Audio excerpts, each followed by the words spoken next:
It looks like a prehistoric creature that came from the time of dinosaurs. This scary beast is called the basking shark. It can grow up to 39 feet. People have only reported 3 of them in the past 160 years. The last sighting was in 2015, and before that, about 80 years ago. These sharks sometimes rise to the surface to filter out small animals, such as shrimps and other small crustaceans, when they want to have a nice, tasty seafood dinner. But when there isn't enough grub at the surface, they go down to the depths of almost 3,300 feet, where they tend to stay for months, which is something researchers discovered using satellite tags. Tag, you're it! Now, basking sharks like to spend their time in more temperate waters, but they can migrate long distances. They live across the globe, but in warm tropical or subtropical areas, they won't go near the surface because they're not fans of high temperatures. The lion's mane jellyfish is not that rare, but it's fascinating how large it is. It's the biggest among jellyfish species and the longest animal. Its total length can reach 120 feet. That's approximately 23 feet more than the longest blue whale scientists know about.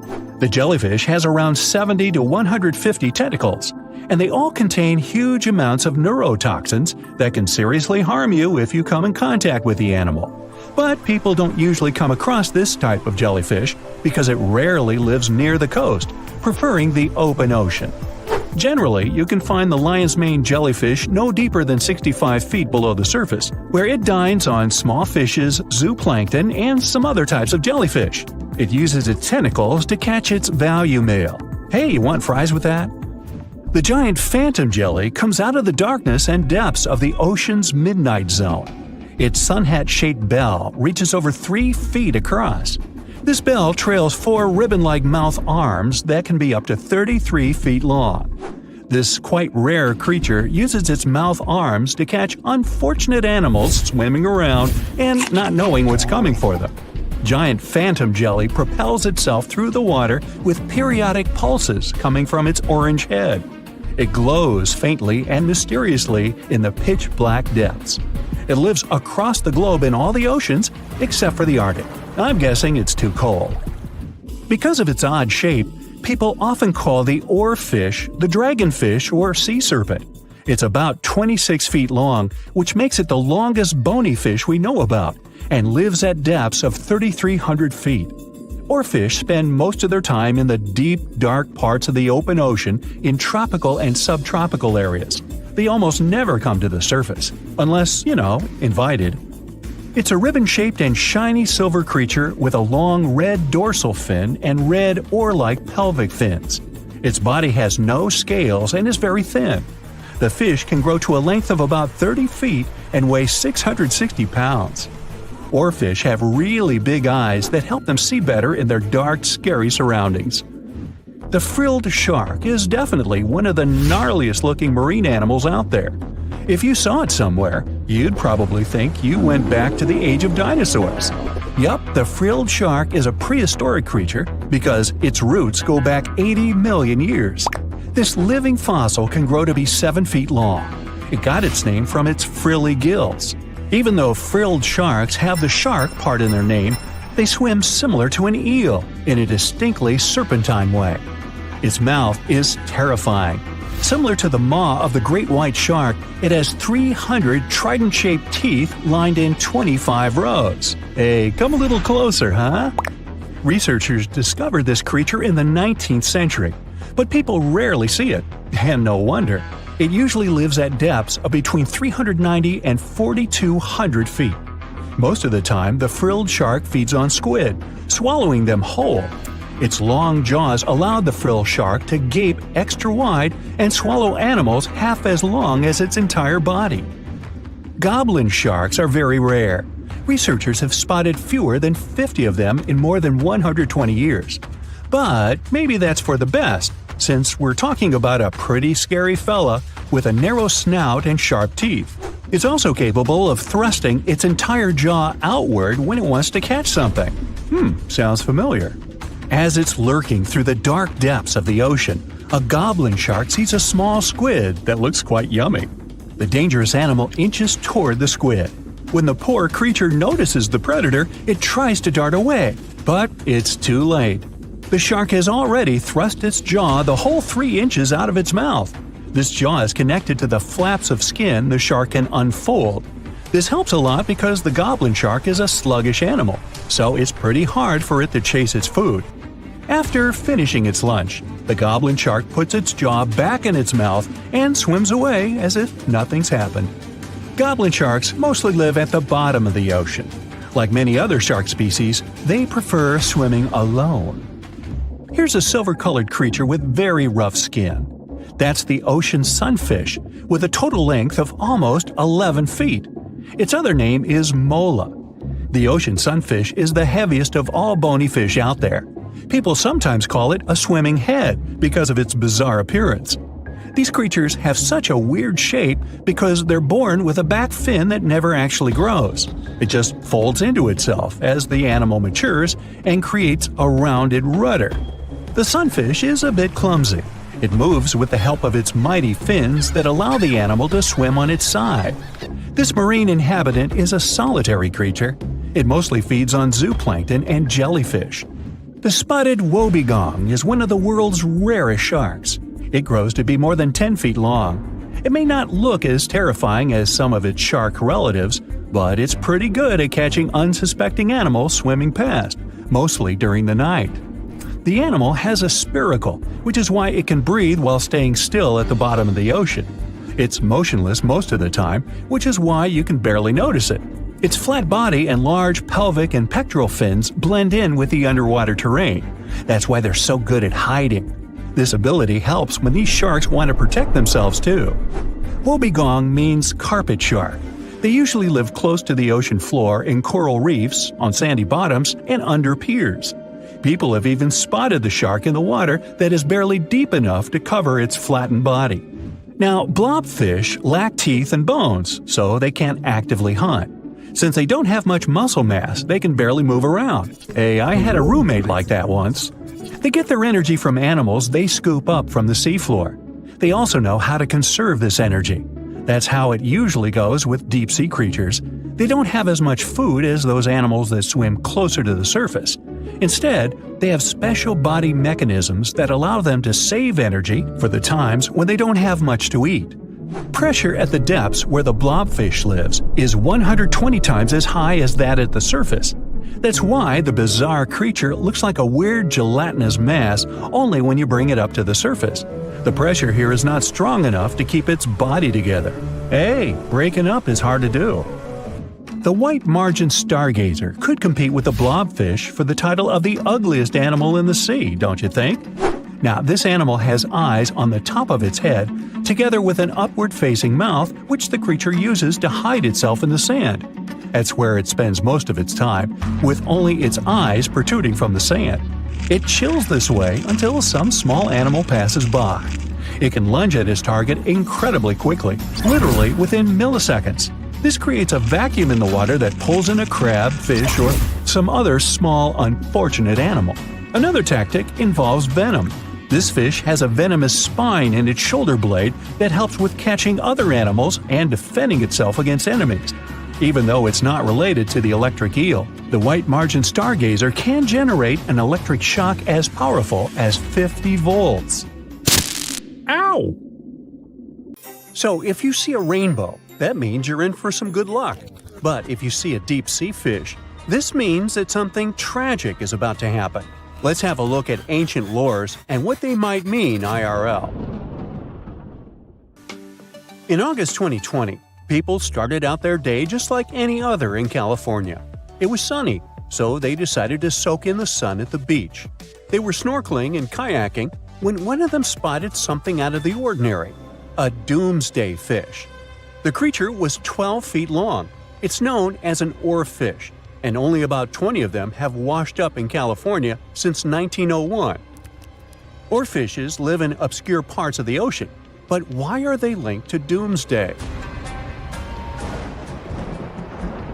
Japanese folklore says they are harbingers of disaster. These creatures were once thought to be sea serpents, and they are known as the messenger of the beautiful palace at the bottom of the ocean. The thing is, they only left the beautiful palace to warn humans about a disaster. That's why they're mainly known as bad omens. And when you see one, you can expect to see a tsunami or an earthquake right after. Even oceanographers confirm that this is a famous association. Now here's where it gets weird. The oarfish washed up near San Diego shores on the 10th of August. And then, on the 12th of August, a magnitude 4.4 earthquake hit Los Angeles. That's not the first time it happened.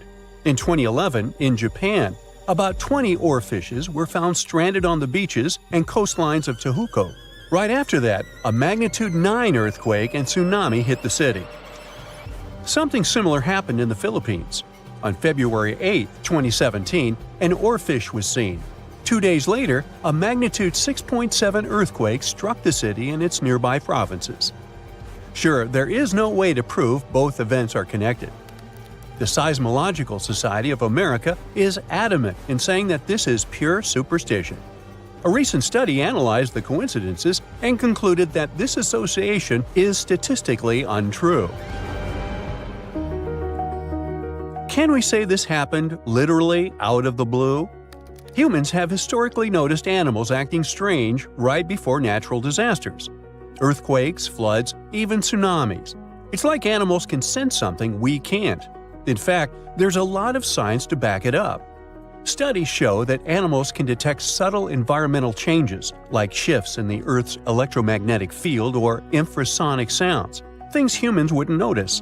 This happens because most animals have a wider hearing range than humans and have extra sensitive senses that help them detect gases emitted from the Earth. This theory got famous after the tragic tsunami that destroyed several cities and villages in Indonesia back in 2004. Most man-made warning systems shut down and didn't serve their role of warning humans about the disaster. Sensors were out of action due to maintenance, while other coastal areas simply didn't have any tsunami warning systems. Terrible timing, I know. Still, minutes and hours before the 30-foot wave hit the city, some animals sensed the danger and fled. Eyewitnesses say that elephants ran for higher ground, while flamingos abandoned their low nesting areas and dogs refused to go outdoors. A local reported that he saw a herd of buffalo turning their ears toward the sea and then stampeded to the top of a hill. A lot of the people that survived the tsunami used animals as their warning systems. Now, this is not the first time humans have relied on animals to save their lives. The first official account of when it happened dates back to 373 BCE. I wasn't around then, but the Greek historian Euclides reports how the local population saw rats, weasels, and snakes running from the town before a massive earthquake hit. So what exactly is it that animals can sense that humans can't? To find that out, scientists put biologging tags on cows, sheep, and dogs living in Italy. For about half a year, they tracked the animals. During this time, official statistics recorded over 18,000 quakes in the region. The most shocking information was that animals began to change their behaviors up to 20 hours before an earthquake. Before an earthquake, something called positive holes happen. It's an electric charge that flows from the crust up to the surface of the Earth. They can change the air molecules above where they appear, and animals can pick up on them. There's also evidence that animals might sense changes in groundwater. Before earthquakes, the stress in fault lines can release radon gas, which could alter the chemistry of groundwater. Animals that rely on it might detect these changes and react. Birds are also super sensitive to shifts in the Earth's magnetic field, which can change just before a quake. Another research happened near Mount Etna. Located in Sicily, Italy, it's one of the most active volcanoes on the planet. In 2002, a massive eruption wiped out a ski lift, 2 hotels, and a series of shops located near Etna. So, over the past years, a group of researchers decided to track goats living next to Etna. Their big aha moment came in 2012, when the goats started to act erratically 6 hours before Etna started to spew lava. These researchers were able to retrospectively predict around 7 disasters over the course of 2 years, all thanks to these goats. Back in 2014, a group of scientists studying golden-winged warblers in Tennessee noticed something odd. The birds had taken a detour from their customary breeding grounds. These little birds flew 435 miles from the Cumberland Mountains, where they had just arrived after flying over 3,000 miles from South America. Right after the birds left, a series of more than 80 tornadoes struck the area, causing over $1 billion in damage. What these birds did is something scientists call an evacuation migration. They sensed the tornadoes coming from over 250 miles away. Infrasound is a big disaster giveaway. Storms and tornadoes make very strong infrasounds that can travel thousands of miles from the storm. Now, infrasounds are low-range frequencies, anything ranging below 20 Hz. With our normal set of human ears, we would never hear this. We have an average hearing that ranges from 20 Hz to 20,000 Hz. That means you can hear something like a very, very low bass note or as loud as the buzzing of a mosquito right next to your ear. An elephant's hearing range can reach below 20 Hz. This would make elephants expert at detecting disasters. Scientists also think that detecting infrasound is what helps birds dodge storms when they must cross the ocean. You see, the Pacific Ocean is known to not be at all passive. Although courageous humans venture to cross it, they're usually met with severe storms and conditions that their satellite instruments sometimes can't detect. Meanwhile, there's an ongoing project from France's National Museum of Natural History that is tracking more than 100 birds on their annual crossing over the Pacific. With the help of the International Space Station, they're trying to understand how these little creatures respond to natural hazards en route. But not everyone's convinced. Some scientists argue that while animals might be sensitive to environmental shifts, predicting disasters based on their behavior is too risky. The U.S. Geological Survey has pointed out that many reported cases of unusual animal behavior before disasters are anecdotal, meaning stories and reports, and large-scale studies have yet to prove a direct link. Although humans don't have these super capabilities of predicting disasters, we have some things that might help us. Notice this. The next time you're in a place where lightning is going to hit, your hair will give a sign. If it stands on end, this means that lightning is aimed toward your beautiful person and is about to hit you. So run, find shelter, get inside a house. That's the best you can do in a situation like this. The deeper you go, the creepier they get. You're about to travel to the darkest ocean depths and check whether this claim is true. Are the creatures living there as scary as people think? You go 120 feet down underwater. Pay close attention to the bottom under your flippers. Oh my, what's that terrifying face half hidden in the sand? That's the northern stargazer. You can meet this fish in the eastern United States. It buries itself in the sand until unsuspecting prey gets near. Then, the nightmarish creature electrically shocks the poor animal and dines on it. You are moving deeper to 240 feet under the surface. That's where you spot a colorful, puffy creature, no more than 1 foot long. It's the sarcastic fringehead. At first, the fish seems to be harmless. Only unless it's provoked. When this animal is agitated, it opens its huge mouth to fend off predators. This defense tactic is a sight to behold, both surprising and frightening. Luckily, the fish is no threat to people whatsoever. The creature you see next can comfortably live in shallow waters, but you meet it at a depth of 900 feet. You don't even need to wonder why the animal's called the Game of Thrones brittle star. Unlike starfish that slowly crawl across the seabed, this creature moves fast. It wriggles its long, flexible arms to get from point A to point B. Its body is protected by a hard calcium carbonate shell. Also called snake stars, these creatures are tiny and easily fit in nooks, cracks, and small crevices in rocks. At a much greater depth of 2,000 feet, you come across the giant squid. For a long time, it was thought to be a creature from legends rather than a real animal. The giant squid was first caught on camera in 2001, and it's exactly as big as its name implies. The creature's eyeballs are the size of soccer balls, and the squid itself can weigh up to 600 pounds. Almost 3,000 feet below the surface, you get spooked by another creepy-looking animal. It's somewhat red and rather small, no longer than 1 foot long. As you approach the creature, it looks rather docile, or maybe just indifferent. The vampire squid, that's the animal's name, looks like an umbrella with tentacles. It doesn't even produce ink, so you leave it alone. Soon after that, at a depth of 3,200 feet, you meet the cookie cutter shark. This creature is a parasite. It attaches itself to big fishes, dolphins, whales, and sometimes even people. Then, using its neatly arranged serrated teeth, it gouges out cookie-sized pieces of meat. This nasty glowing animal doesn't grow larger than 20 inches and lives in the ocean twilight zone. At a depth of 3,300 feet, the light becomes a rare and valuable thing. The animals living that far away from the surface have to evolve unusual features to survive. That's how the barrel-eye fish ended up with a transparent head and two super-sensitive barrel-shaped eyes. Right now, pretty much like always, they're pointed upward, allowing the fish to see potential prey and you. Almost 4,000 feet below the surface, you see something droopy and saggy. The blobfish doesn't have a skeleton or any muscle. Its jelly-like flesh lets the creature survive incredible water pressure. Despite its appearance, the blobfish is an ambush predator.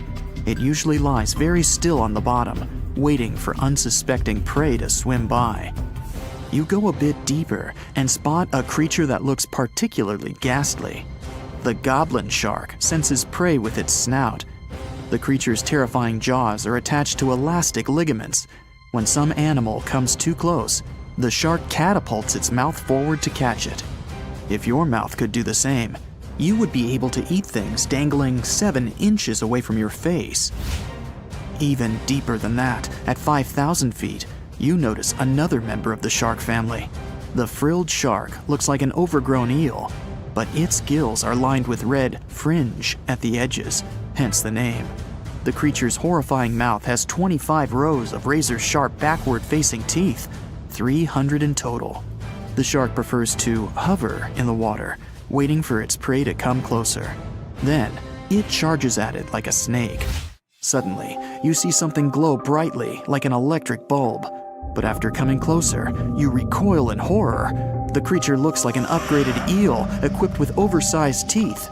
That's the deep-sea dragonfish that can live at a depth of 6,000 feet. Chemical processes going on inside the fish's body produce an eerie red glow. This glow is used to communicate with other fish. At the same depth, you meet another deep-sea inhabitant. Its most prominent feature is its huge mouth.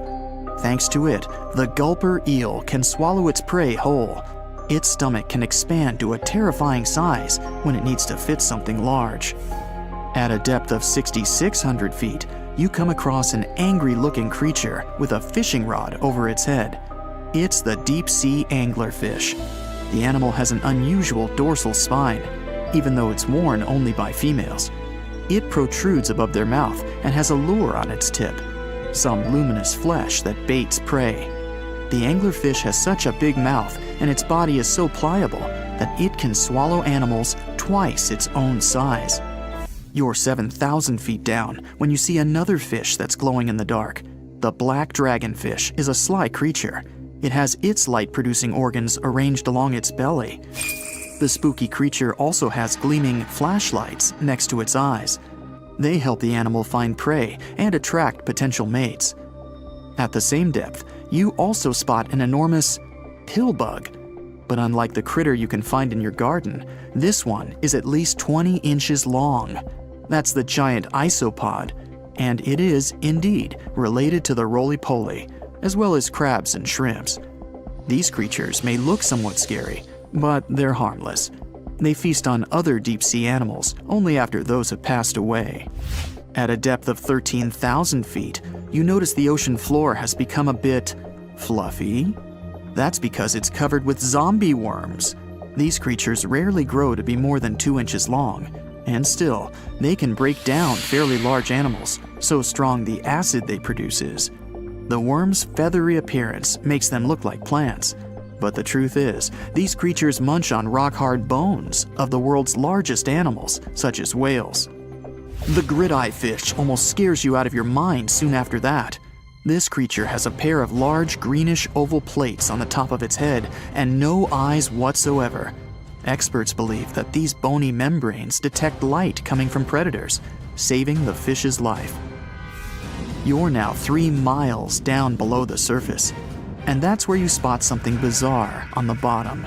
It's definitely a fish, but it's standing on the ocean floor on 3 long, rigid legs. Ah, it's the tripod fish. Curious rather than scary. This creature has adapted to the almost complete darkness by giving up on its vision. It has to rely on vibration and touch to sense prey. And then, the fish uses its fins as hands to transport food directly into its mouth. You don't have time to go any deeper before you spot the faceless fish. This slightly off-putting creature has no eyes, and its mouth, smiling a Mona Lisa smile, is underneath its body. For the first time, the faceless cusk, which is the creature's official name, was seen more than a century ago. The next time it happened was only in 2017. Once you've reached a depth of 6 miles below the surface, you see deep-sea cucumbers. These bizarre creatures are much bigger than their shallow water relatives. They spend most of their time on the sea floor. But if they need to escape predators, they are able to swim away. Deep-sea cucumbers have bright purplish coloring, tiny feet, and tentacles that surround their mouths. Cute. The question is, why do these deep-sea creatures look so scary? Life is very different there, at the bottom. Tremendous water pressure, a lack of food, and constant darkness. You have to adapt to survive in such extreme conditions. In 2003, while following a grouper that suddenly disappeared below the waves in Chetumal Bay, Mexico, a lone fisherman discovered a mysterious hole hidden from sight. More than a decade later, his son returned with researchers to take a closer look. They started measuring. 100 feet, 160 feet, 425 feet. Still no bottom. As instruments descended into the dark, still water, the readings grew stranger. Warm, salty water where it shouldn't be. Currents rising from the darkness below. The latest readings showed over 1,372 feet and still no end in sight. Quiet, deep, and dangerous. It's Ta'am Ja, the latest and officially the deepest known blue hole on Earth, and it might be hiding something never seen before. Nature takes its time. Over thousands, sometimes millions of years, water slowly carves through underground rock. Then one day, the ceiling gives way, the ground collapses, and you're left with a massive hole. That's a sinkhole. Blue holes are just ancient sinkholes that filled with water as sea levels rose long ago. From above, they look like dark circular shadows, much darker than the water around them. All because they're super deep and sunlight can hardly reach the bottom. Some go hundreds of feet down and are almost perfectly vertical. Cut off from ocean currents, they create still, isolated environments that scientists are still trying to figure out. So, what makes Ta'am Ja unusual? Well, most famous blue holes, like the Great Blue Hole in Belize, are impossible to miss. You can spot them from a satellite. Ta'am Ja, on the other hand, is practically invisible. Like nature did its best to conceal it on purpose. Even with a drone flying right above it, it's barely noticeable. That's one reason it stayed hidden for so long. However, the true mystery became apparent after the researchers had done their initial scanning. In December 2023, scientists decided to explore the depths of Ta'am Ja by lowering something called a CTD profiler, which measures conductivity, temperature, and depth. As it went past 1,312 feet, they discovered something curious. Instead of cooling down, the water suddenly got warmer. It also became noticeably saltier, with readings that matched the open Caribbean Sea. But wait, Chetumal Bay is already part of the Caribbean, so what's the big deal? Well, Ta'am Ja is tucked far into the bay, and its depth is unusual for such a calm, protected environment. What surprises scientists is that water deep inside the sinkhole has the same temperature and salinity as the open ocean, even though it's cut off from it horizontally. What this means is that there could be subterranean tunnels or fractures connecting the deep hole to open seawater, not through the surface, but beneath the rock. Kind of like a secret pipe network, possibly dating back to the time of asteroid impacts. Taamja is located near the Chicxulub crater. It's where 66 million years ago, a giant meteor slammed into what is now the Yucatan Peninsula. It's widely believed to have caused a mass extinction event that wiped out dinosaurs. The asteroid didn't create Taamja, but it may have fractured the foundation, potentially making it easier for caves, tunnels, and eventually blue holes to form. Some speculate that these underwater connections could extend to other blue holes and hidden springs nearby. However, exploring Taamja is not just about maps and underwater tunnels. During the first expedition, researchers saw something strange. The water above Taamja was calm, while the rest of the bay had chaotic waves. Then, from the center of the hole, water started to rise upward, like a hidden spring gently exhaling. Not a geyser, not a splash, just a slow, steady surge, like something beneath had moved and pushed the water up. The fact that this happened only once made the following exploration intimidating for divers. They said that diving felt like encountering a living entity that moved and interacted with them in an intriguing and mystifying way. When you've got a place that deep, that dark, and completely cut off from the rest of the ocean, it's a door to the unknown. While it's probably too tight for the Lovecraftian sea gods to fit in there, it's not impossible that there could be species that no one's ever seen before, maybe even dangerous. It's speculative, but if the hole goes even deeper, any microbial life down there would likely be ancient and adapted to survive in extreme, hostile conditions. It doesn't have to be some scary sea creature. Even tiny, unfamiliar organisms could disrupt modern ecosystems if disturbed or released. There might be water from prehistoric times or something left behind from the asteroid impact that wiped out dinosaurs. This place might be hiding an entire ecosystem that's been sealed off for literally ages. And that matters because if life can survive in such a strange sealed-off place, it might survive in similar environments on moons like Europa or Enceladus.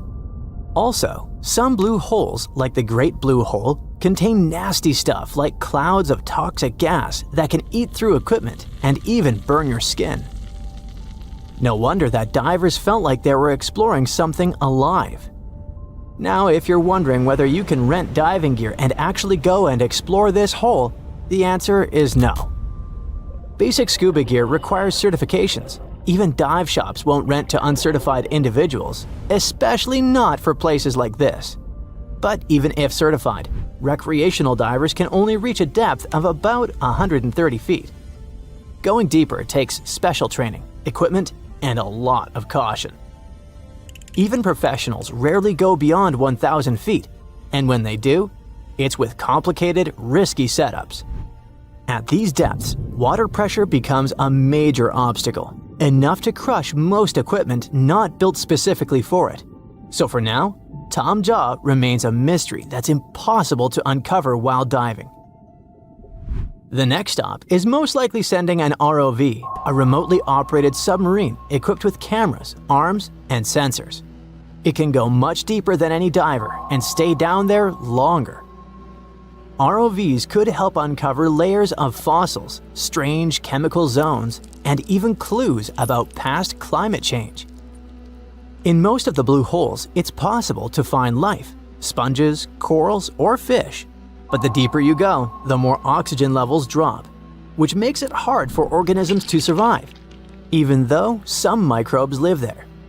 Among the few creatures found, there are shelled single-celled organisms called foraminifera and tiny worm-like nematodes. It's precisely because of these microscopic animals that we speculate that if life can make it in Taamja's dark, salty, oxygen-free waters, maybe the same is true for other watery worlds. However, despite the enthusiasm around it, Taamja is almost unnervingly empty and devoid of larger life. Even near the upper layers where oxygen levels are decent, no fish, no crustaceans. not even a tiny shrimp have been observed. Just tiny organisms invisible to the unaided eye. No bikini bottom, but to be fair, we haven't reached the bottom yet. Which brings us to the speculation. Is it possible that ROVs will never reach the ocean floor? The hole might be deeper than we expect or shaped in a way that makes it hard for our equipment to get accurate readings. It might have side tunnels, ledges, or twists that throw things off. It could also be that the walls are too unstable or the pressure and water chemistry mess with the sensors. In a way, it's like playing an underwater level in slow motion with a robot that can grab things and get damaged. Thankfully, scientists have other options. They can use underwater drones that work on their own, drop cameras that record as they sink, or map the hole from above using sonar. There's more than one way to check its depths. Even with all our technology, there are still places on Earth we haven't explored. We've actually mapped more of Mars than the ocean floor. Spacecraft can scan the entire planet while seafloor mapping is slow, costly, and limited by darkness and pressure. Still, Tom Jha holds the record for the world's deepest blue hole, for now.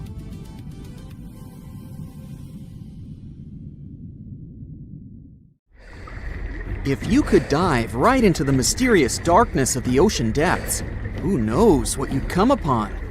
Legends that are hundreds of years old mention some giant sea monsters hiding deep down below the ocean waves, like the Kraken, the Loch Ness Monster, the Hydra, Leviathan, and so many more.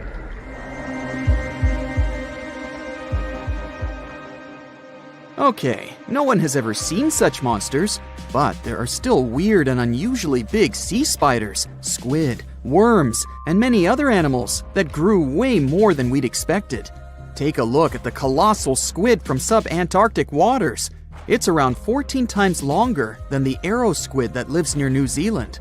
And deep down in the Pacific Ocean, there's a sea sponge as big as a minivan. Oceans contain about 96.5% of all water on our planet.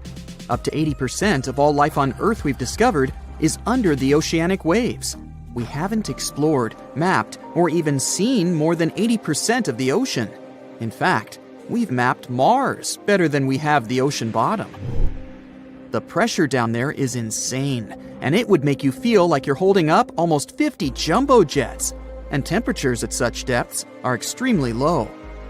Conditions deep below the oceanic surface are harsh, so creatures that live there need to adjust. That's why many of them grew very, very big to survive. Creatures that live in cold, dark depths are so big because of a phenomenon called deep sea gigantism. The deeper you go below the oceanic surface, the less sunlight there is. That's why the temperatures drastically fall. The result of this is increased cell size and longer life of creatures. Also, these creatures don't have as much oxygen as the marine animals that live in shallower parts, and their food sources are minimal. Much of the food they get comes from shallower waters, and only a little bit trickles down to the deeper parts. And when there's not enough food, being large is an advantage. Larger creatures can move farther and faster to find something to eat. Their metabolism works slower.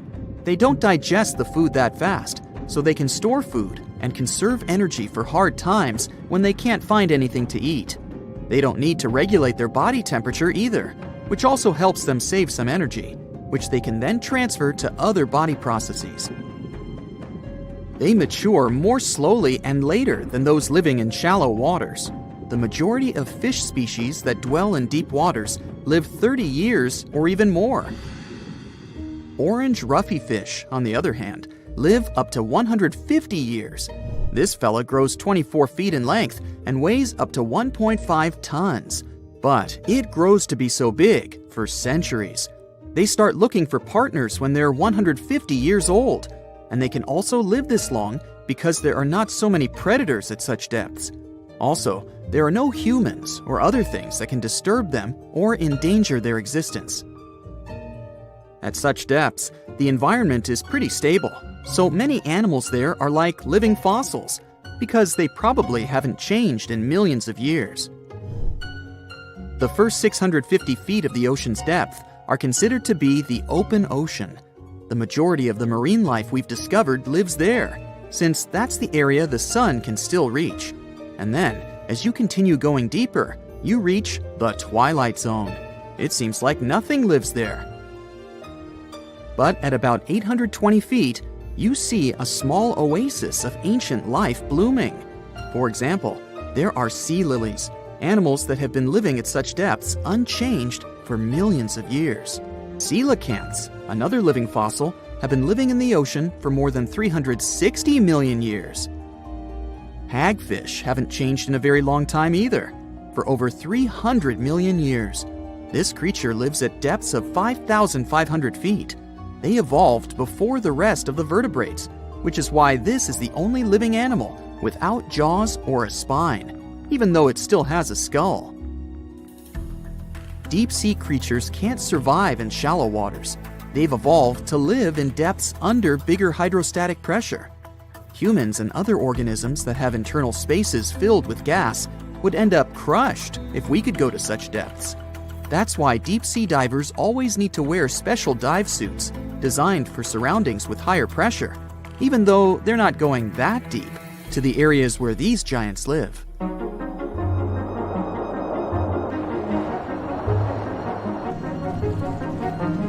But near Antarctica, you can see gigantism way closer to the surface, like giant sponges, sea slugs, sea spiders the size of a dinner plate, worms, and even some enormous single-celled organisms. They all tend to chill in shallower waters. Scientists are not sure why exactly, but they think it could have something to do with oxygen. Giant species use just a little oxygen, and the waters around Antarctica are pretty rich in it, which means there's hardly any limit to these animals growing bigger and bigger. Back to deep-sea creatures. As mentioned, they had to adjust to strong pressure, so they almost don't have any air gaps in their body at all. They're mostly water-based, and since water is incompressible, which means it's not something you can compress, it helps them stay unaffected at such high pressure. But because of all that, if they were to go up towards the surface, they'd probably swell up, maybe even explode. Just look at the blobfish, the one that takes the title of the ugliest animal in the world. It looks normal deep down below the surface, where its natural habitat is. But when it gets up to the surface, where the pressure is 120 times lower, it changes its shape. The blobfish doesn't have a skeleton or muscles, so without high deep-sea pressure, it ends up being all floppy and saggy. The dark oceanic depths are not just scary to watch, but to listen to as well. In 1997, scientists were trying to find underwater volcanoes located off the South American coast. During their travels, they recorded one of the loudest noises ever registered. It was pretty weird, too. It was so loud, even sensors from more than 3,000 miles away managed to pick it up. They later called it the bloop. It took them 15 years to conclude the sound came from an ice quake. That's when seismic activity breaks frozen ground. Water at the bottom of the ocean is not always extremely cold. There are hydrothermal vents on the seafloor, and the water that comes out of them can be up to 750 degrees Fahrenheit. Powerful pressure, yep, the same one that would crush you, is something that doesn't allow the water to boil. There are hundreds of animal species that live near deep-sea hydrothermal vents. Some of them, such as tube worms, are not like anything we have seen before. These worms absorb chemicals from vent fluids. That's how they feed bacteria that live in them. And in return, those bacteria give them the carbon the tube worms need to survive. 2/3 of all of the coral species scientists discovered live in dark, deep, and extremely cold parts of the ocean. Some even live in parts that are 3 miles deep. They can survive at low temperatures, such as 28 degrees Fahrenheit. Some of these cold water corals are more than 8,000 years old. They form amazing structures that can rise up to 115 feet tall. The deep is not just a mysterious world of unusual creatures. The landscape under the oceanic surface is magnificent too. The canyons hiding there make even the Grand Canyon seem small. For instance, check out the one located in the Bering Sea, the Chug Canyon. Its vertical relief is more than 8,500 feet deep. That's huge. The largest ocean waves are not the ones you can see from the shoreline. They occur under the surface, and they're called internal waves. They take place between two water masses that have different densities. They travel at speeds of thousands of miles per hour and can be 650 feet tall. How heavy is the largest living snake? How can a snake eat a whale? Get ready, I'm about to answer these questions. Before the last ice age, giant mammals like mammoths ruled the world.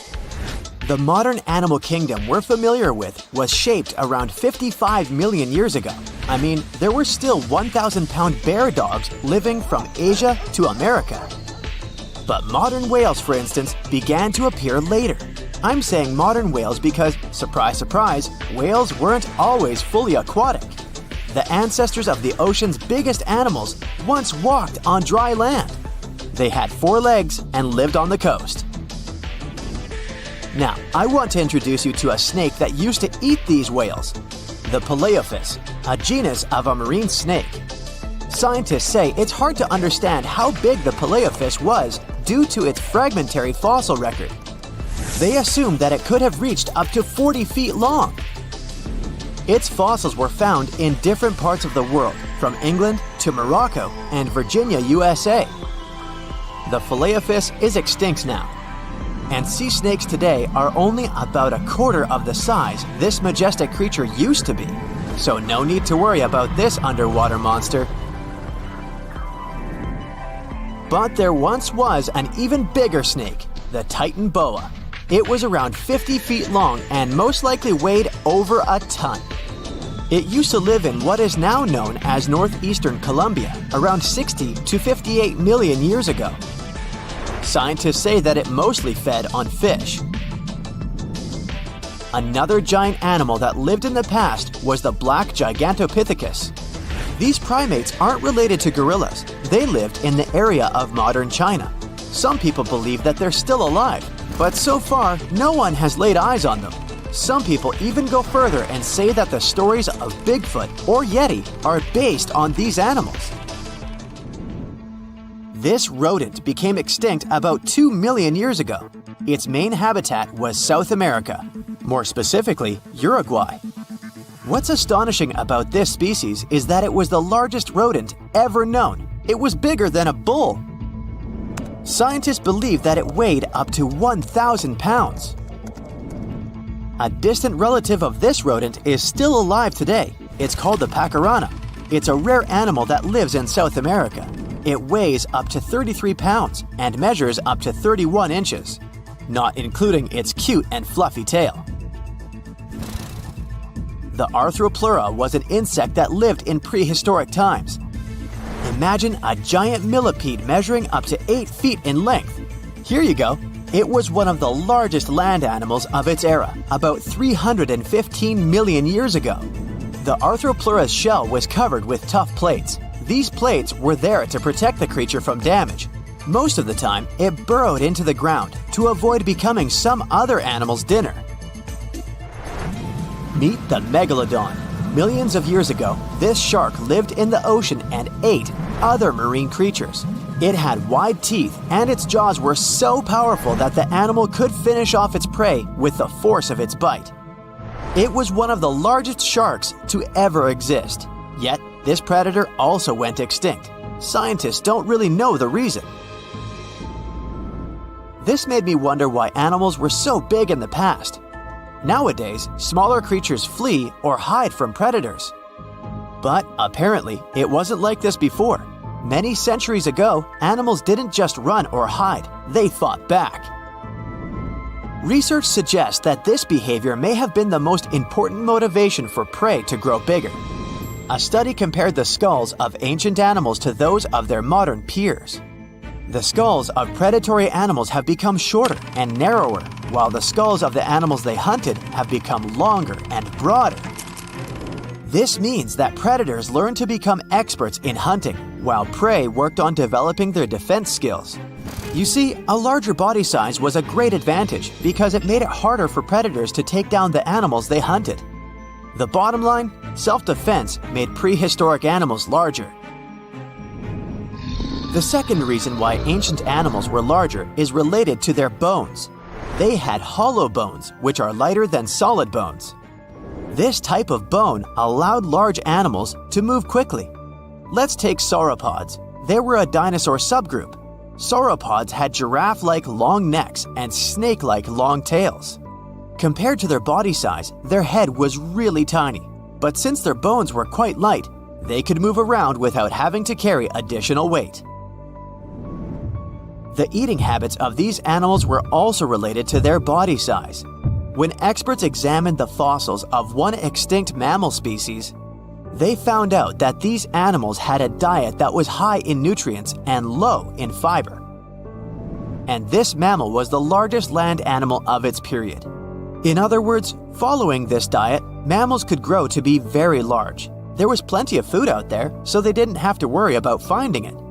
Fun fact, these animals also took chewing out of the picture. They could swallow their food in large pieces instead of taking small bites. Environmental conditions also played an important role in the evolution of larger animals in prehistoric times. Those animals tended to live in warm, moist climates that provided them with a lot of food. They didn't have to compete for food sources. Researchers believe that because of these conditions, natural selection worked in a certain way. I mean, body size was more important than such traits as agility and speed. Oh, and did you know that large animals tend to produce more carbon dioxide? And ultimately, a bigger volume of carbon dioxide increases the amount of vegetation in the animal's habitat. As for the abundance of oxygen in the atmosphere at that time, it could be another vital element for some animals' growth. A good but scary example of an animal that benefited from the high levels of oxygen can be the cockroach of the Paleozoic era. At that time, cockroaches were the size of modern house cats. Now this one would give me the chills if I ever faced it. Ugh. What about today? Well, there are over 3,000 species of snakes on Earth. The smallest snake in the world is the Barbados thread snake. It's only around 4 inches long when fully grown, and the largest one? It's the reticulated python. This snake reaches around 20 feet in length. The longest python was discovered in 1912. It measured 32 feet long. As for the largest and heaviest reticulated python, it was named Medusa. Medusa was approximately 25 feet long and weighed 350 pounds. These reptiles lived in Southeast Asia in rainforests, woodlands, and grasslands. Don't be confused though, the reticulated python isn't the heaviest snake in the world. This title belongs to the green anaconda. It weighs approximately 500 pounds. Green anacondas are found in South America and Trinidad in damp, humid areas. I have a bonus for you. Here is a flying snake. You can find these snakes in Southeast Asia. They don't fly like birds, of course, but they do use the power of flight. They can go as high as 300 feet. They leap from tree branches into the air. Once they take off, it's all about aerodynamics. Their main technique is flaring their ribs and pulling in their abdomens. While airborne, they undulate from one side to another and slightly up and down. This motion helps snakes to turn and glide. Why bother with all this if they can just crawl in an old-school way? Scientists aren't sure, but they believe it might be related to escaping from predators. This way, they move from one tree to another without having to get down to the ground. Every now and then, people discover fossils of animals that lived millions of years ago. These ancient discoveries continue to capture our imagination. Which of these animals would you like to see alive?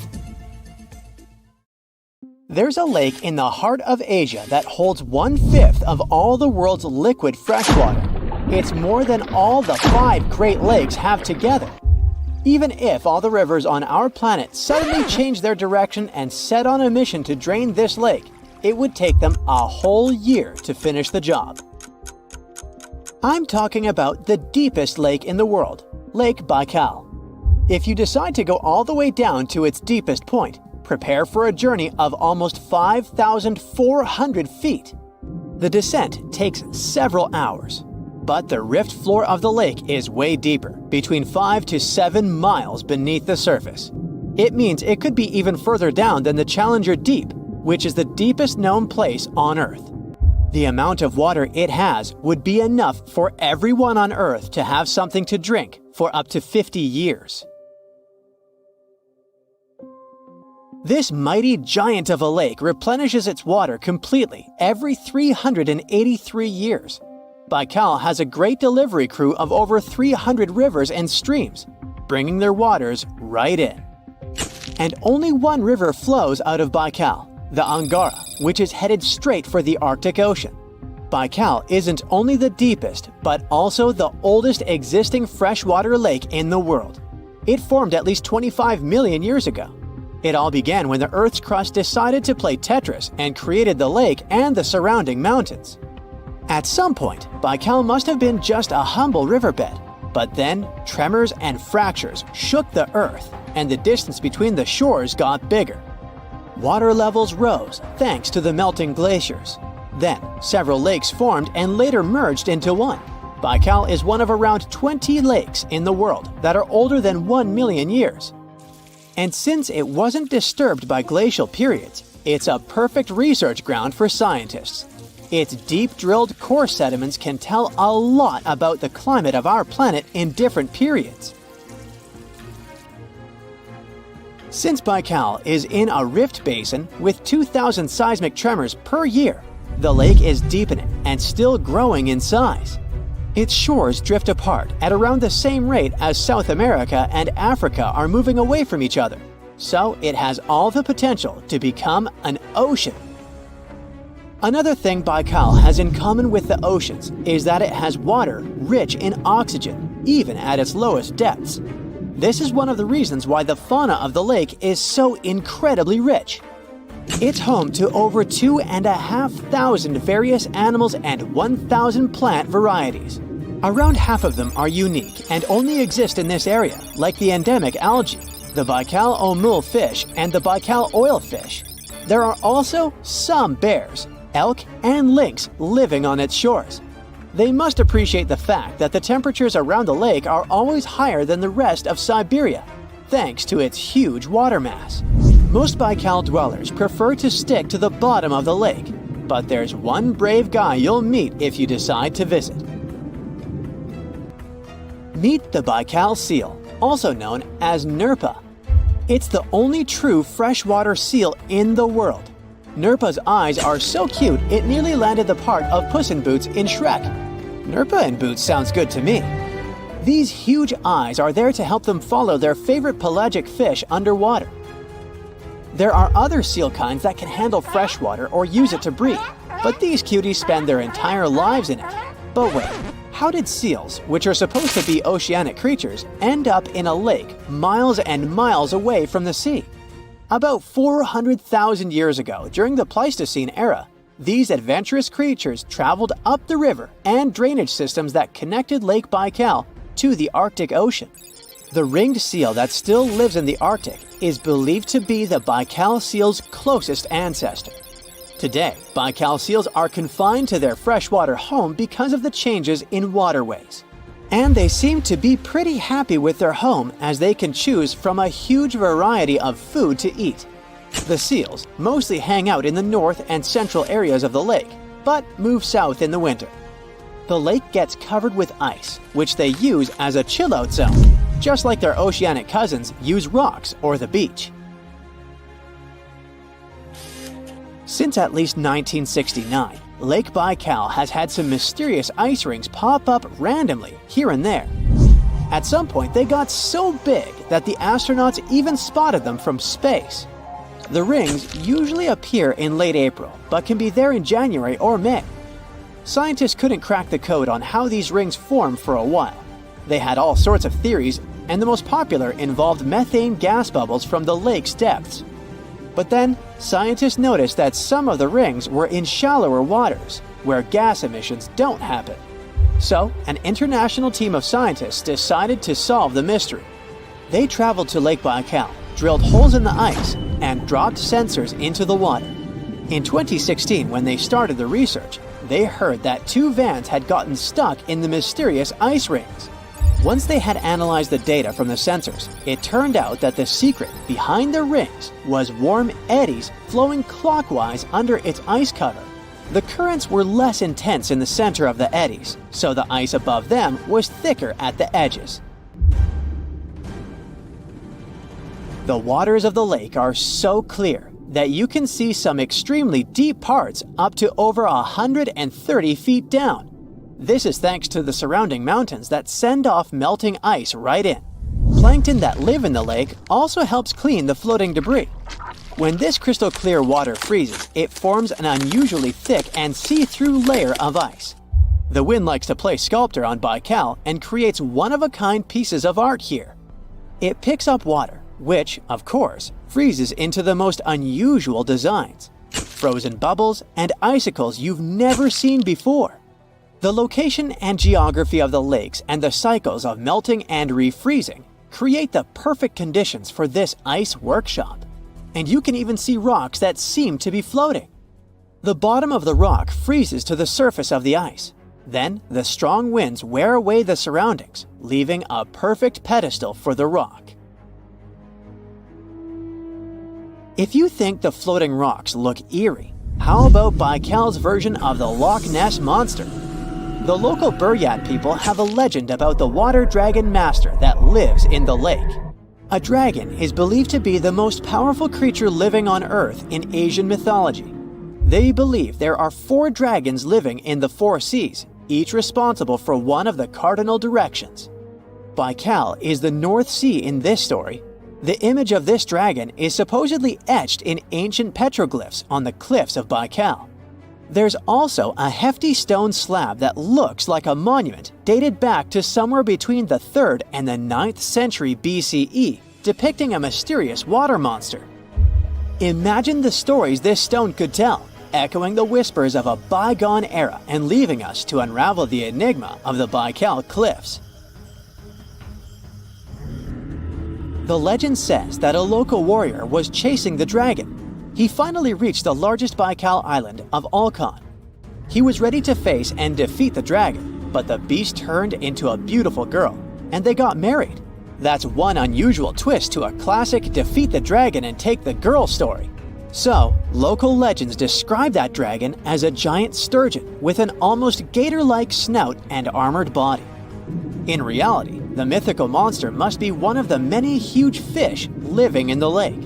They can afford to grow to several feet in length thanks to the high levels of oxygen in the water. Beluga sturgeon can weigh several thousands of pounds, lives up to 50 or 60 years, and never stops growing. So imagine stumbling upon a creature so huge it could dwarf even the largest known marine animals today. Scientists discovered the fossils of this beast on England's coast and believe it once ruled the waves. The new species was named Ichthyotitan severnensis, but thankfully for me, scientists nicknamed it the Little Stock Monster. Its estimated lengths range from 72 to 85 feet long, almost as big as a blue whale. Megalodon can't even compare to this. It was only about 60 feet long. And what's crazy is that this fossil we found wasn't even an adult, so who knows what their actual size was. The first piece of the Little Stock Monster was discovered in 2016 in the Westbury Formation. Researchers found a 3-foot-long jaw part that belonged to an unknown species. For years, this single fragment had been driving them crazy because they had no idea what that animal was. Then, in 2020, a miracle happened, of sorts.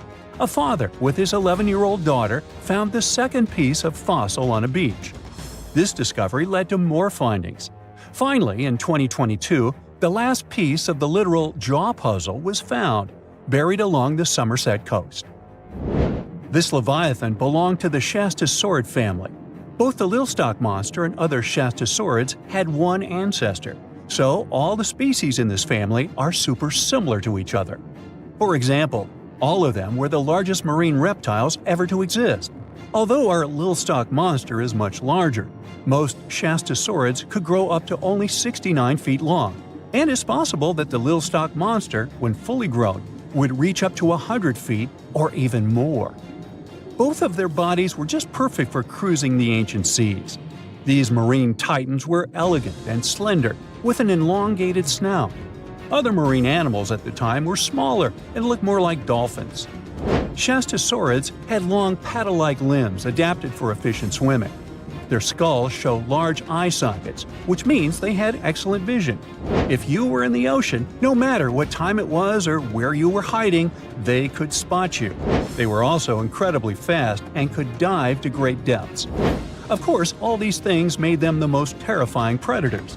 They ate pretty much everything, including fish and squid, and you if you were there.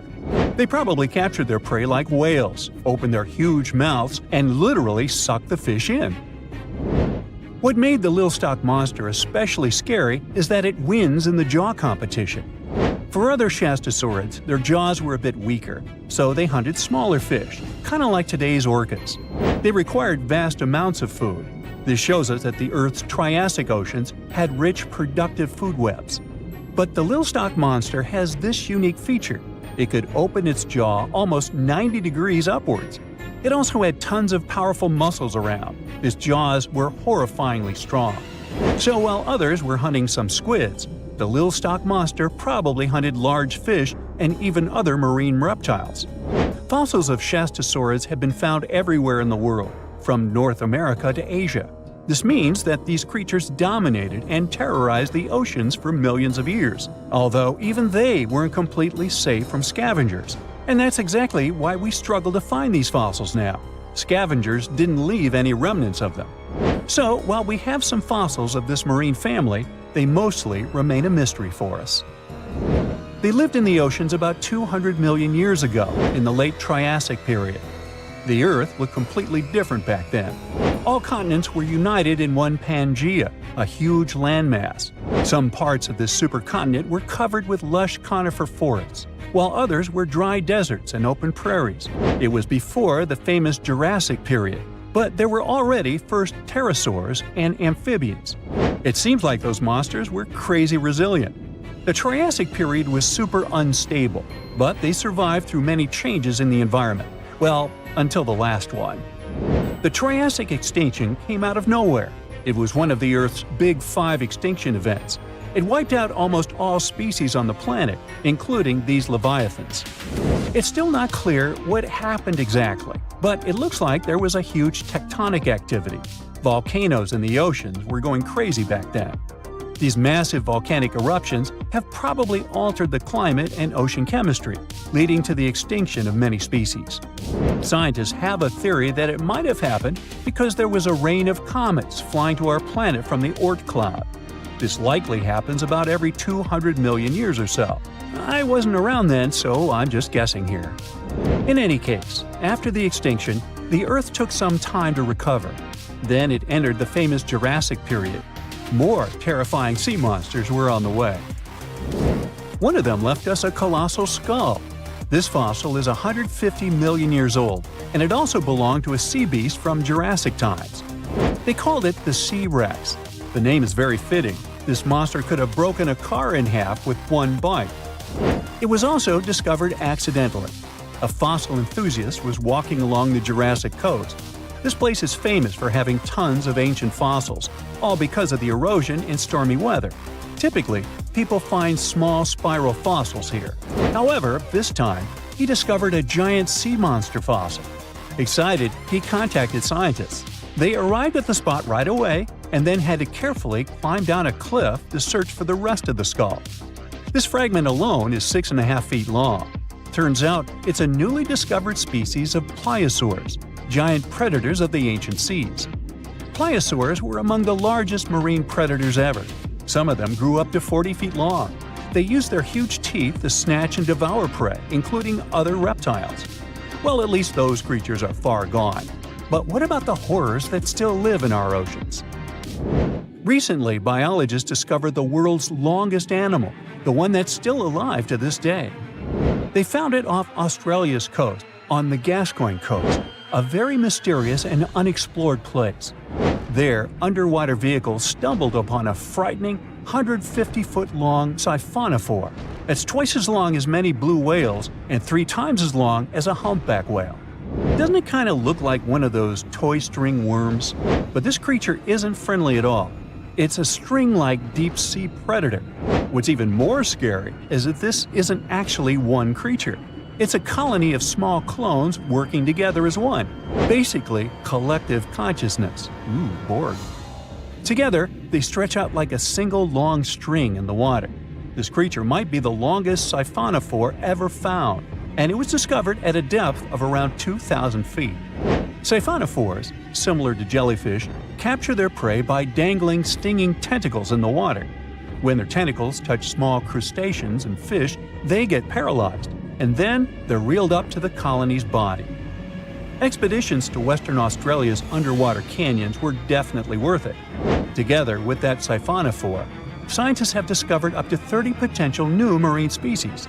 Among them were a new octopus or squid, a long-tailed sea cucumber, glass sponges, and giant hyroids, colonies of animals resembling upside-down jellyfish. None of them have been seen before in Australia, but most of them weren't as scary as the one that was recently discovered in the Gulf of Mexico. This creature is straight out of a sci-fi thriller, a 26-foot-long manga pinna squid or bigfin squid.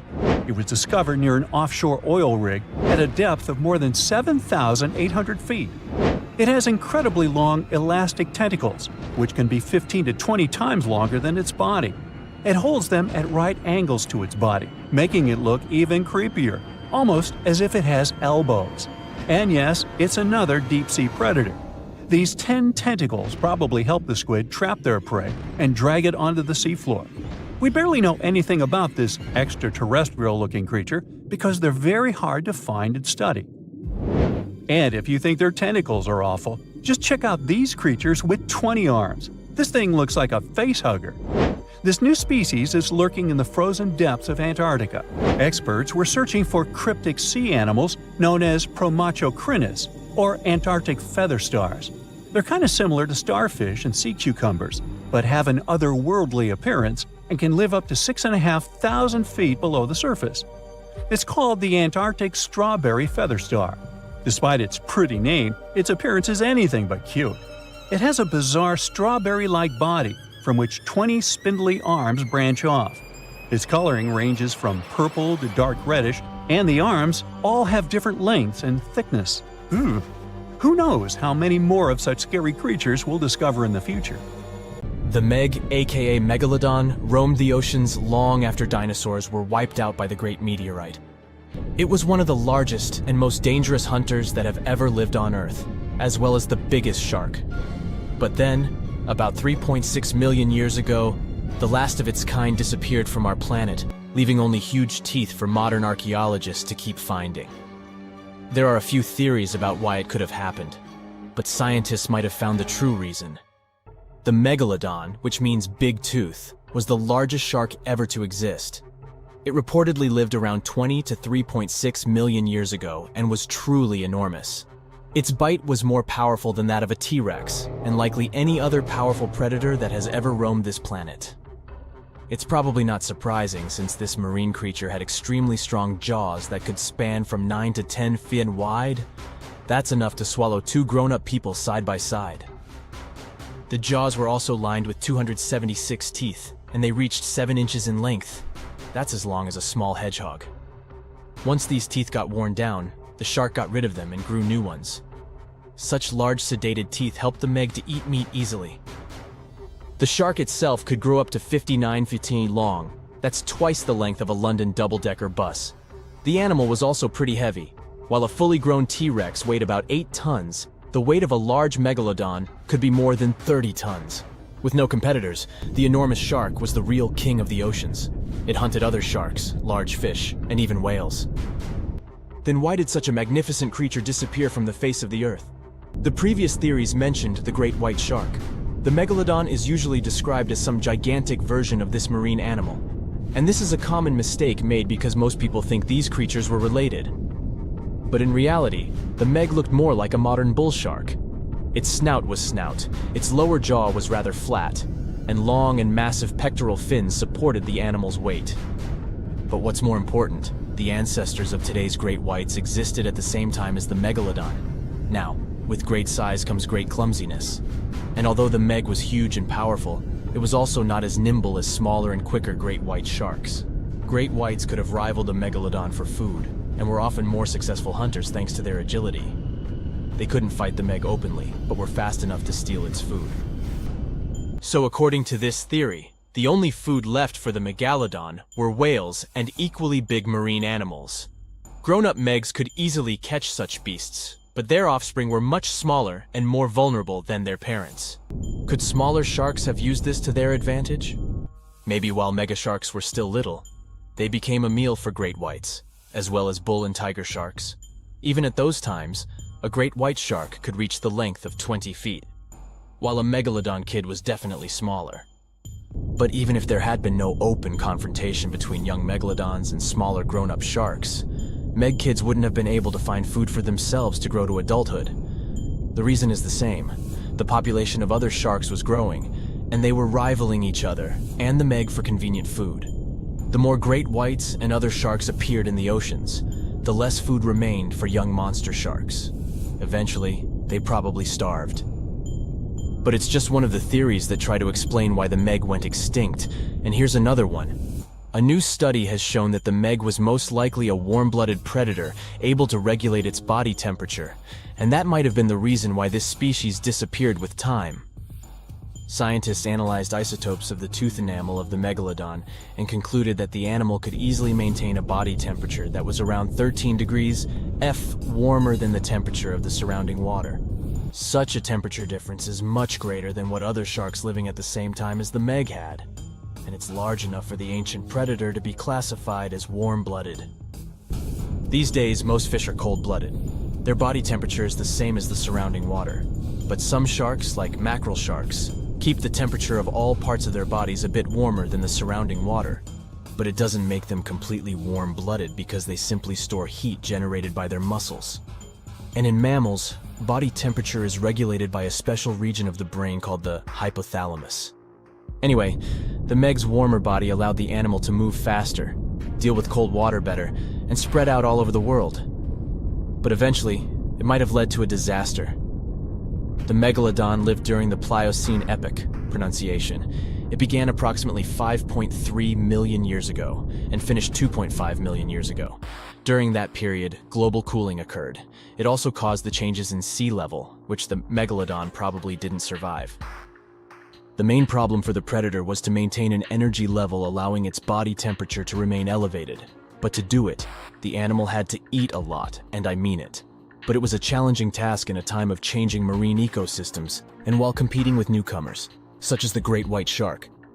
If this theory is true, then the amount of energy the meg had to use to remain warm could have contributed to its extinction.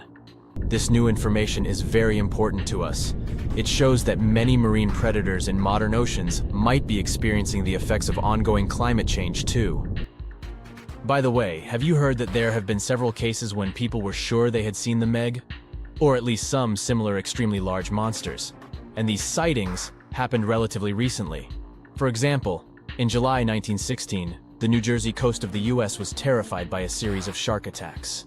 They happened during an oppressive heat wave when hundreds of beachgoers tried to find shelter from the heat near the water. People described the culprit that had caused all that havoc as a giant shark, much bigger than any regular one. Since then, scientists have been debating which shark species was involved in those accidents. The most popular guesses have been the bull shark and the great white. A picture of a huge shark roaming the Pacific Ocean not far from Guadalupe Island appeared in 1999. The creature was nicknamed Deep Blue. It could be distinguished from others by a wavy pattern separating its gray back and white belly. But even though some people claimed it could be the infamous megalodon, experts came to the conclusion it was a female white shark, the largest ever seen.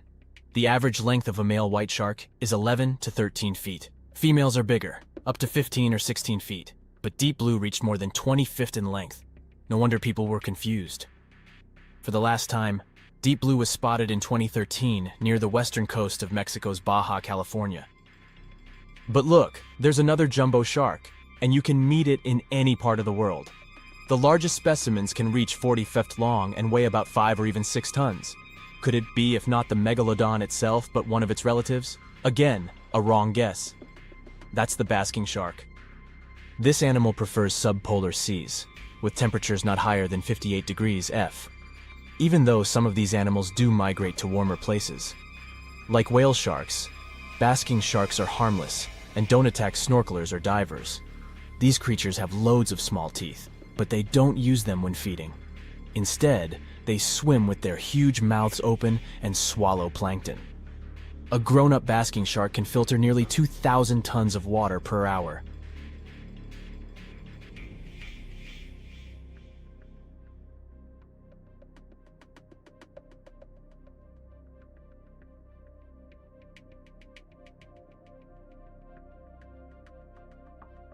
For years, we've thought the megalodon was just a big shark, which is scary enough. After all, it could have eaten a creature the size of a whale in just 5 bites. Estimates indicate that the largest shark that ever lived had been around 59 feet long, which is a reasonable size and explains a lot. But the scientific community was wrong. Very wrong. Now, scientists have proven that megalodons could grow up to 80 feet long, which is the same as a 6-story building. The creature would have certainly been dozens of times bigger than you if you had seen it underwater. These giants ruled the ancient oceans between about 20 million and 3 million years ago. And even though it was a long time ago, they've left a lasting impression, becoming the protagonists of many movies. And scientists continue to search for answers about their life. Thanks to this, we still occasionally find their fossils. But the thing is, no one has ever found a complete skeleton. All we have are scattered vertebrae, a few scales, and, of course, those massive, razor-sharp teeth. The most complete piece we know of is a 36-foot section of a megalodon's spine. It was once part of the trunk of the animal's body. So, to assess just how big the megalodon was, experts compared its fossils to more than 150 species of sharks, both those that are alive and those that have gone extinct, to get the most realistic result possible. If the megalodon had had the proportions of a regular shark, it would have had a 6-foot head and a 12-foot tail. It would have also stretched 54 feet from nose to fin. But these measurements are way off the mark. The largest megalodon vertebra ever found is 9 inches in diameter, which makes it 3 inches larger than the largest vertebra of a typical shark. And if we follow these proportions, that megalodon was a whopping 80 feet long. To better understand how giant this is, just think of 2 school buses lined up end to end. For a long time, it was very common to think that the megalodon was just a giant great white shark. And it makes sense, right? I mean, both would have had large, terrifying, serrated teeth. But that was another completely wrong idea. Now, we know that megalodons were actually much more slender and aerodynamic than the modern great white shark.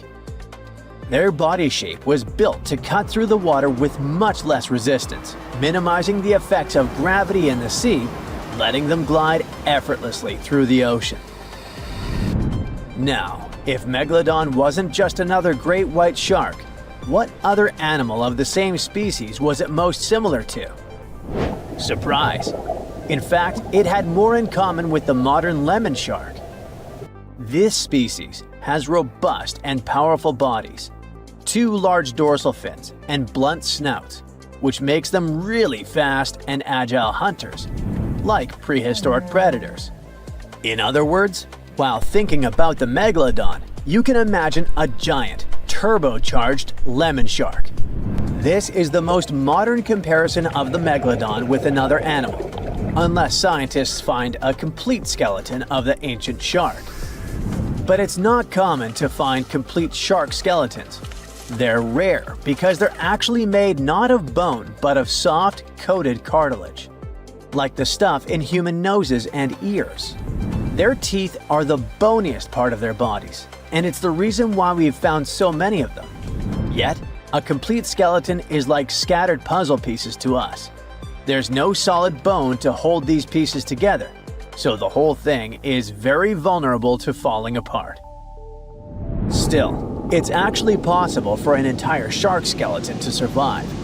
In these cases, very specific natural phenomena have to come into play. The skeleton needs to get buried super fast in mud or sediment, free of any kind of scavengers and away from ocean currents. Otherwise, it simply disintegrates before it can fossilize. Interestingly, although the sea is the home of these animals, it is possible to find their skeletons on land too. Millions of years ago, a big portion of today's dry land was submerged, teeming with marine life. Then, in certain places, sedimentary minerals and specific biological conditions of the seabed allowed the fossilization of sharks in marine rocks. Today, those are desert rocks that ensure the preservation of shark fossils. But in any case, searching for a shark tooth in a desert is like looking for a needle in a haystack. But finding an entire fossilized skeleton embedded in a rock is like hitting the jackpot. Another unexpected discovery is that these prehistoric sharks were not born small and cute like regular baby sharks. A newborn megalodon could reach almost 13 feet in length. That's more than twice the height of the average human. Imagine a shark the size of a boat from the moment it's born. Now, although we don't have all the information about the giant of the seas, it's a fact that it's one of the most famous animals in pop culture worldwide. Not only has it inspired several movies, but some people also insist that the megalodon is still alive. Scientists say it's not. The megalodon didn't survive the test of time, and it would be impossible for such a giant creature to dwell in the seas without us noticing it. First, it was a super predator. It hunted whales, dolphins, and other large marine animals. If the Meg was still around, its presence would completely change the balance in the oceans. It would have huge impacts on marine ecosystems, regulating populations and influencing the size and behavior of the ancient shark's prey. A good example is whales. They wouldn't have grown so big if the Meg still hunted in the oceans. This only happened because there was no super predator in the way. If the giant shark was still in our oceans, species like the blue whale would be tiny, as they would need to develop and adapt to be able to escape constant attacks. The lives of the workers of the sea would also be completely different. Fishers would have to avoid certain areas, ships would change routes, and even maritime tourism would be risky. Going for a swim and coming across a shark over 65 feet long? Not worth the risk. Plus, if the megalodon was still out there, we would have some proof. Commercial fishing catches millions of sharks every year, and a monster of this size would not go unnoticed. Not to mention that with all of today's technology such as drones, satellites, and submarines at our disposal, someone would have already recorded an encounter with this living legend. By the way, most sharks, like most fish, are cold-blooded. But the reality for Megalodon was different. This giant was able to keep its body warmer than the surrounding ocean. This gave it an advantage over other sea creatures, allowing it to remain fast and active even in colder waters. It was a survival advantage that other animals of its kind did not acquire during their evolution. One of the most famous theories is that the Meg lives in the Mariana Trench, but scientists are sure that it doesn't make any sense. This region is poor in food and has many tiny creatures, which would not be nearly enough to sustain a large predator. In addition, there's a lot of research studying countless sharks that live in the ocean depths, and none of them come close to the size of the megalodon. So, does the megalodon still exist? Definitely not, but that doesn't mean it isn't any less mysterious and fascinating. The giant shark that terrorized the oceans some 20 million years ago. For 13 million years, this 60-ton beast dominated the warm waters of our planet. Though, some believe that the Meg still lives in the most remote and deepest parts of the ocean. It's a hot summer day. It seems only logical to go for a swim in the sea. You're floating on your back, completely relaxed. Your eyes are closed. Your breath is even. Water's pleasantly cool around your body. A light breeze touches your face. You feel calm enough to doze off. Suddenly, something bumps into your leg. Yanked out of your half-slumber, you begin to flail until you're face to face with the invisible danger. Luckily, all you spot is a couple of easily recognizable fins and cute smiley snouts. Phew, just dolphins. Guess you're lucky to meet them in the wild. These amazing creatures are so close, you can touch them. You've heard people say dolphins' skin feels rubbery, but to your mind, it's more like the inner part of a hard-boiled egg. One of the animals is so close to you that its salty smell fills your nostrils. You know, though, that dolphins don't have sweat glands. It means they don't sweat and are pretty much odorless. The smell you sense comes from the water they swim in. The largest and most ferocious predator to ever haunt the oceans, the megalodon shark dominated the seas for centuries before coming extinct millions of years ago. However, scientists managed to discover very few remnants of the giant shark. Everything we know about the great beast we've learned thanks to fossils of its giant teeth, which are just about the size of the average human hand. A megalodon skeleton has never been discovered. Shark skeletons are made mostly of cartilage, meaning that they decompose quickly. Luckily, sharks continuously shed and regrow teeth throughout their lives. One shark can go through 40,000 teeth in a single lifetime. Scientists have managed to study different types of shark species based on their teeth alone. The megalodon shark had around 276 teeth. When they fell out, those teeth landed in the seabed where they stayed for millions of years, fossilizing. Scientists found those teeth, and they're the only real record we have of the megalodon's existence. Megalodon teeth have been discovered all over the world. It means that unlike other marine animals of its time, the megalodon was intercontinental. Even today, most sharks and marine animals tend to stick to one sea or ocean. The megalodon shark swam freely around the world, moving between tropical and subtropical waters. Megalodon teeth have been found in every continent apart from the freezing cold waters of Antarctica. When a megalodon makes a starring appearance in a movie or TV show, it's portrayed to look like a giant version of a great white shark. Scientists previously believed that the megalodon and the great white shark both descended from one common ancestor. Still, it's not true. In fact, it's more likely that the megalodon was the arch-enemy of the great white shark's ancestor, the broad-toothed mako shark. That means megalodon wouldn't have looked so similar to the great white after all. In reality, the megalodon would have a shorter nose than the great white, along with longer pectoral fins to give the giant shark a stockier and more threatening build. They both had an excellent sense of smell though, so even in prehistoric times, it wasn't a good idea to go swimming with a chunk of raw meat in hand. And it certainly isn't safe now. Whether the Meg's hiding somewhere in the depths, which some still believe is true, or it's gone forever, younger cousins will still be there waiting. Also, both of them like to go after big marine mammals, so they would certainly have things to do together. That is, until the Meg got moody and accidentally ate its friend. You never know. These guys had a different hunting style. Great whites prefer to dive straight towards their prey and find its softest spot, like exposed legs or underbelly. Sometimes, an entire tooth would be found embedded in a bone of some bigger animal, such as a whale. Without the main parts they use for swimming, poor sea animals were then helpless and unable to escape. Yet whales were just a smaller part of megalodon's diet. Seals, sea cows, squids, dolphins, other sharks. The good old Meg probably wouldn't say no to some random school of smaller fish swimming into its mouth either. Nothing better than a good snack after a big tasty dinner. Even those giant turtles weren't safe with their thick shells. The Meg probably took them as a dare challenge on a daily basis. Scientists have used computer simulations to try and work out the hunting style of the ancient shark.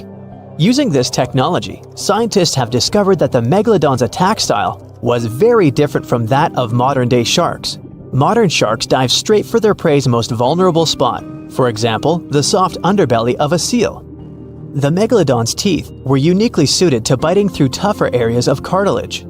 So, evidence suggests that a megalodon would first chew the tougher fins of their prey, rendering them unable to swim away before launching into their final attack.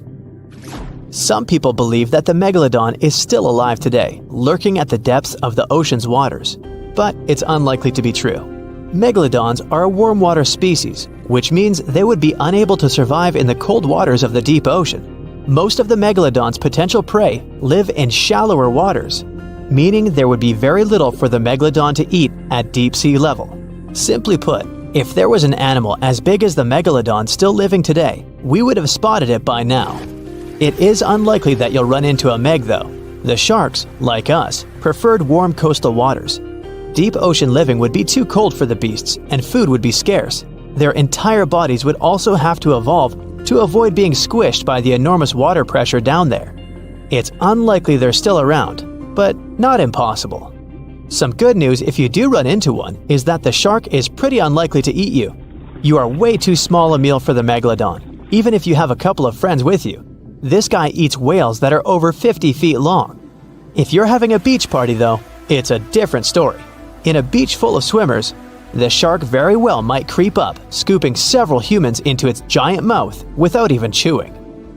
The fearsome name megalodon comes from two Greek words, megas, meaning big, and odont, meaning tooth. Combined, they mean big tooth, and it certainly lives up to its name. Just one of its chompers is the same size as a human head. It had 276 humongous teeth in total, across 5 terrifying rows. In all of history, only a couple of saber-toothed cats and the T-Rex had consistently bigger teeth. Now that's a showdown I'd like to watch. The megalodon vanished millions of years ago, leaving only huge teeth to be found by modern archaeologists. They literally disappeared with very few traces left. Scientists believe that over time, deep sea levels dropped and the ocean's temperature went down rapidly. Over a third of all marine life was wiped out as the oceans cooled and the number of animals at the bottom of the food chain plummeted. This had a catastrophic effect on the hungry predators at the top. Sorry guys.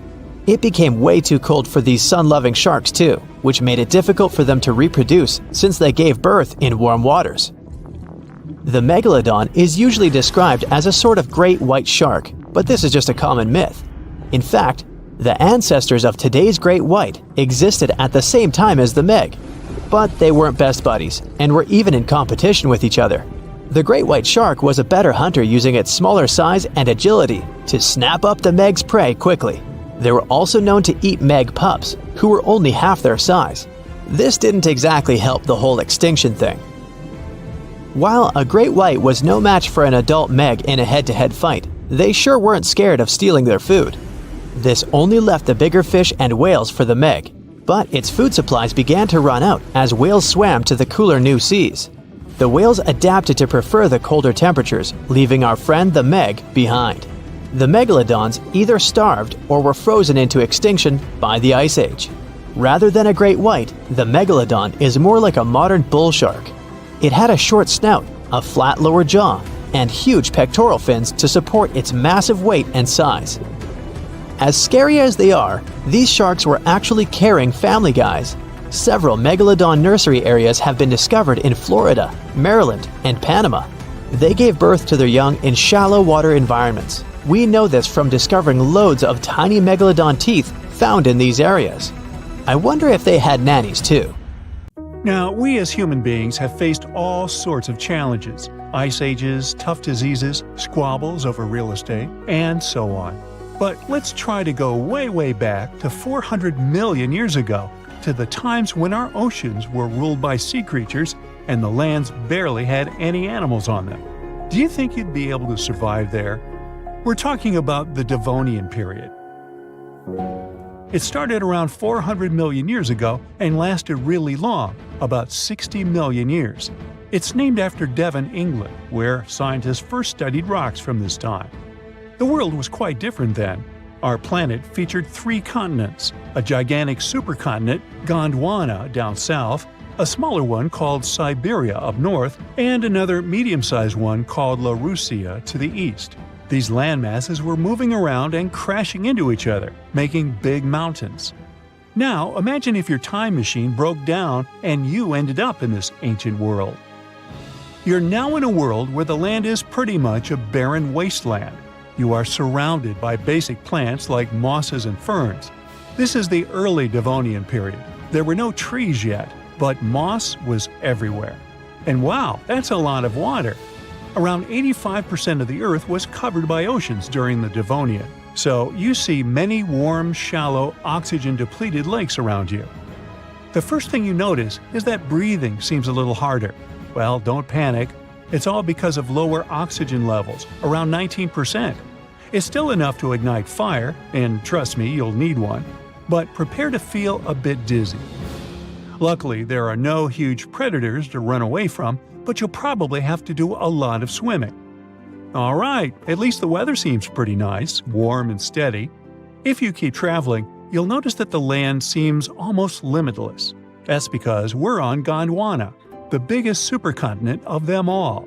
Since the tectonic plates don't move around much, there are barely any mountains around, and the Earth actually feels flat. Well, not totally flat. Gondwana boasted a gigantic mountain range, akin to the Himalayas. This range was gradually breaking down, sending sediments into the ocean. Those sediments would provide nutrients that help marine life thrive.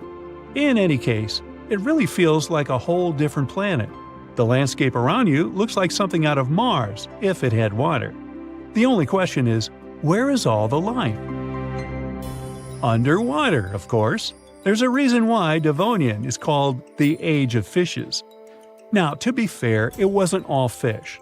The conditions were perfect for certain early marine life to develop important things, like lungs. Some even gained the ability to crawl out of the water and onto land for short periods. So, if you spot a tiny lizard-like creature around the coast, don't step on it. It's your great-great-great-great-grandparent. Well, it's not like you'd be able to really step on it. Remember the guy from the evolution meme with a funny crocodile-like head? His name is Tiktaalik. As you can guess, it was one of the first creatures linking fish to land. And although it might look friendly, it actually has a 9-foot-long body and very sharp teeth. And yes, it can crawl. So if you notice a huge lizard, better find a hiding spot. You'll start seeing more of those Tiktaaliks and four-legged animals in general by the Middle Devonian. But let's risk our lives for a moment and dive underwater. What do we have here? Welcome to Subnautica, Earth Virgin. While the land looks very primitive, marine life is incredibly diverse. We have corals, sponge-like creatures, sea lilies, shellfish that resemble clams, and more. The oceans are filled with various critters that look fascinating and potentially dangerous. Here are some tough armored placoderms, and yes, all of them are bigger than you. These formidable fish had powerful jaws with blade-like plates as teeth. They started as tiny guys who munched on mollusks, but as time went on, some turned into massive fish-slicing monsters, reaching up to 33 feet in length. The biggest of them was Heterosteus with their scary-looking eyes. This other guy, whose name Titanichthys, with its mouth always ready to swallow you. And the largest one, Dunkley Osteus. Oh, those are $5 names, huh?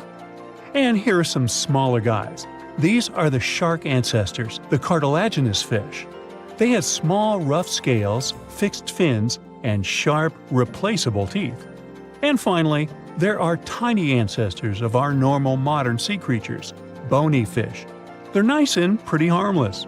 They were covered in scales and equipped with maneuverable fins. You know what? I think you can cook this one. So the question is, how do you cook it? There are no trees for fuel around, not until the Middle Devonian at least. So you'd have to scrounge up some super dry moss and get to work rubbing rocks together. Fortunately, the warmth of the climate would save you from freezing at night. But since there's not much stuff to burn, you might be better off sticking to a raw diet of mollusks and other early arthropods. In this world of basic plant life on land and a huge ocean around, getting food and resources would be quite tough for you. Perhaps you could stick to fishing or collecting stuff from the sea.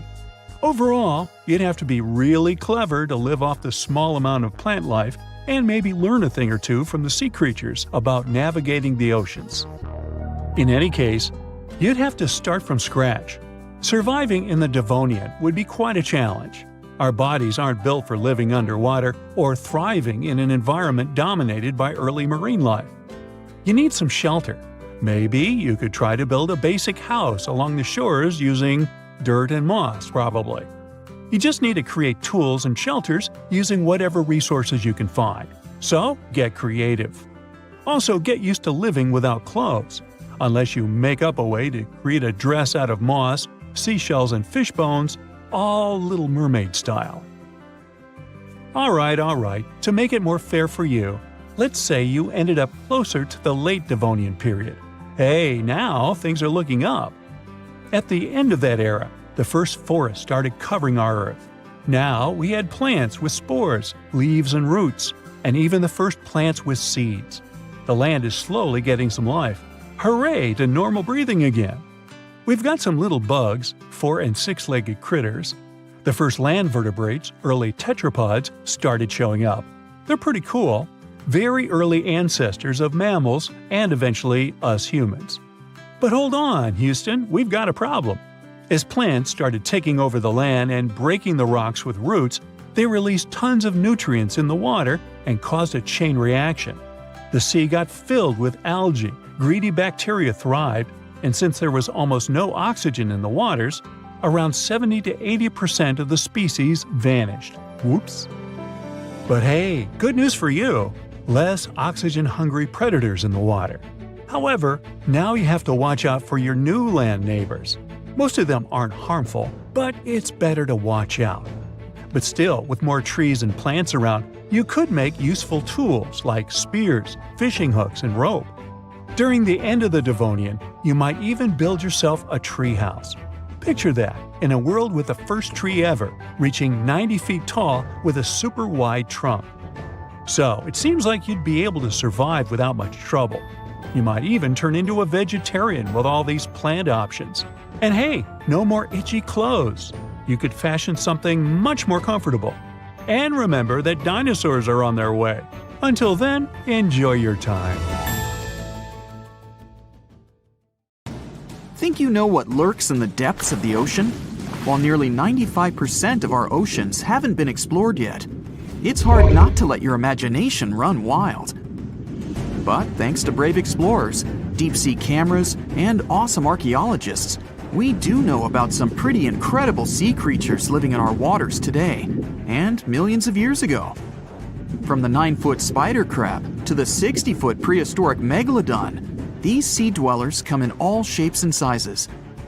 But let's focus on sea creatures famous for their huge size. Can you guess which living species of whale is the largest? Well, it's not the orca, but that's a good guess. The orca is a toothed whale that can grow to anywhere from 23 feet to 32 feet, which is slightly smaller than a school bus. How about the narwhal? Nope, they're not the biggest either. These unicorns of the sea live mainly in Arctic waters and only grow 13 feet to 20 feet in length. And that's including their 9-foot tusk. Tired of guessing? Okay, I give in. The largest whale that still exists today is the blue whale. At a jaw-dropping 82 feet to 105 feet, the blue whale is not only the biggest whale we know of, but is currently the largest animal to have ever lived on Earth. Seriously. These animals are bigger than a T-Rex, and even the prehistoric megalodon. If you were to put a blue whale next to a school bus, it would look like it could swallow it. Think about that. According to National Geographic, a blue whale's tongue can weigh the same as an elephant. And their hearts can weigh as much as a car. That doesn't even sound possible. It's no wonder these giants need to eat about 4 tons of krill every day. While there aren't too many animals living today that can compete with the blue whale's epic proportions, there is an entirely different species that is a good contender, and it's not quite what you would expect. It's a jellyfish. No, I'm not talking about the little jellyfish that wash up on the shore and ruin a perfectly good day at the beach. I'm referring to the lion's mane jellyfish, the biggest jellyfish around. This invertebrate can grow up to 120 feet long. They also come in different gorgeous colors like red, purple, or even shades of orange. As if their length wasn't impressive, the lion's mane jellyfish boast a whopping 8 sets of 70 to 150 tentacles.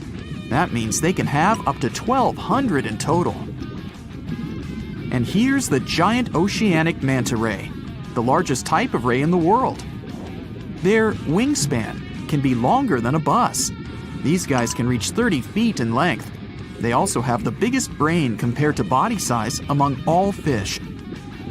Unlike their stingray cousins, mantas don't have venomous tails. And while the lion's mane jellyfish and the blue whale are yet to be beaten for the longest sea creature, there is one marine creature that can grow even larger in length.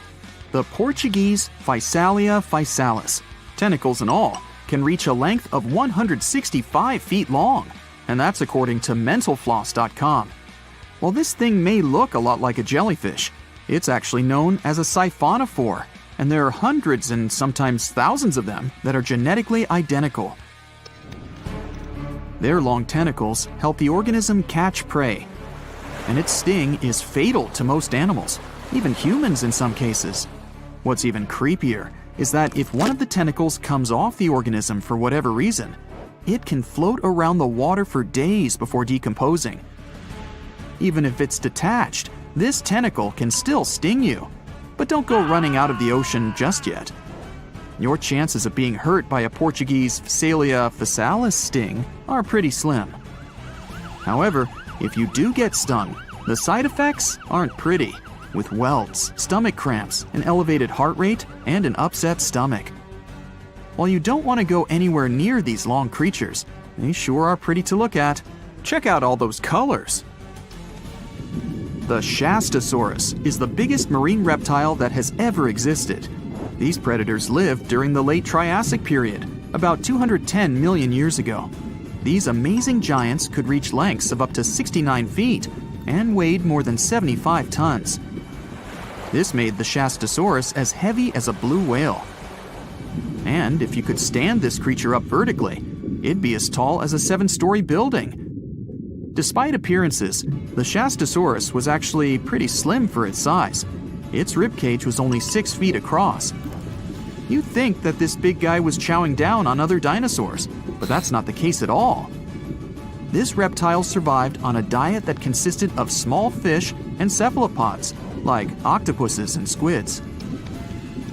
The Albertonectes is a bright representative of the plesiosaur family, meaning that this marine reptile had a small head on an incredibly long neck and large flipper-like limbs that helped it move through the water. These creatures occupied the seas around North America 76 to 70 million years ago. The length of this sea monster could reach 38 feet, with its neck taking up 23 feet of that length. Its neck was a true record breaker. It had a whopping 76 bones in it. No other animal known to humankind has had so many vertebrae in its neck. Scientists aren't sure why they needed such a lengthy neck. They might have used it to collect shellfish off the seabed, or perhaps it helped them capture their main prey, fish and squids. This aquatic reptile also had gastroliths in its stomachs. Some of them were as big as 5.5 inches in diameter. The Tylosaurus belonged to the mosasaur family. It dominated the shallow seas of North America about 85 to 80 million years ago. This was an enormous predator, with the biggest representatives reaching 45 feet in length. It had a narrow hydrodynamic body with a blunt, powerful head that the animal used to ram and stun its prey. Its body was equipped with agile flippers and a long tail decorated with a maneuverable fin. The Tylosaurus was a carnivore, and its diet included not only fish, turtles, and small sharks, but also other mosasaurs, plesiosaurs, and flightless birds. Meet Ophthalmosaurus. This prehistoric reptile thrived during the late Jurassic period and lived in oceans all over the world. Ophthalmosaurus weighed somewhere around 6,000 pounds and grew to approximately 16 feet long, according to newdinosaurs.com. That's about the same length as the beluga whale that exists today. It's too bad these guys went extinct before we had a chance to see them ourselves, as their cartoonish wide eyes and dolphin-like features are pretty darn cute. Of course, the Ophthalmosaurus evolved over time to become ophthalmologists, or eye doctors that we know today. No, that's just a lie. Just testing you. The Mosasaurus is a truly gigantic predator that dominated the seas all over the world about 66 million years ago. According to fossil evidence, some specimens could be more than 50 feet in length. This fact makes the Mosasaurus the biggest marine carnivore of its time. One of the most terrifying things about this creature was its crocodile-like head, decorated with literally hundreds of razor-sharp teeth, neatly organized in 2 rows on both jaws. The thing is that it was pretty challenging for the Mosasaurus to grab its prey in the water.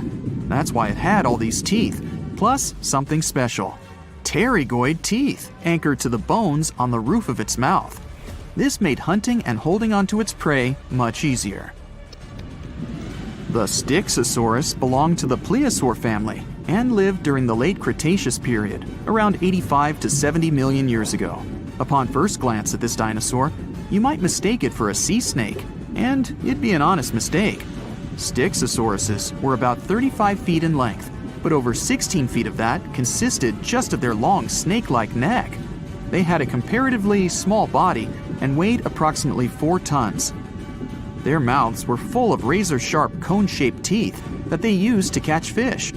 They didn't need to chew their prey, thanks to the 200 small stones called gastroliths in their bellies that probably aided in digestion. At the same time, some scientists believe that the Styxosaurus used these stones to sink to the ocean bottom in search of particular types of fish. Looks kinda like Nessie to me. The stonefish.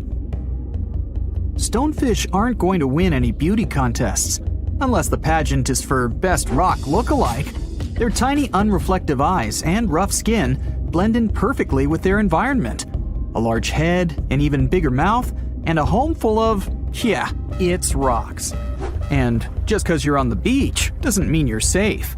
Stonefish can survive for 24 hours out of the water. Stepping on one or even handling one won't be that fun. Their dorsal fin spines have extremely strong venom. It shoots out when they get stepped on, and it can lead to paralysis or even heart failure. You'll need help fast.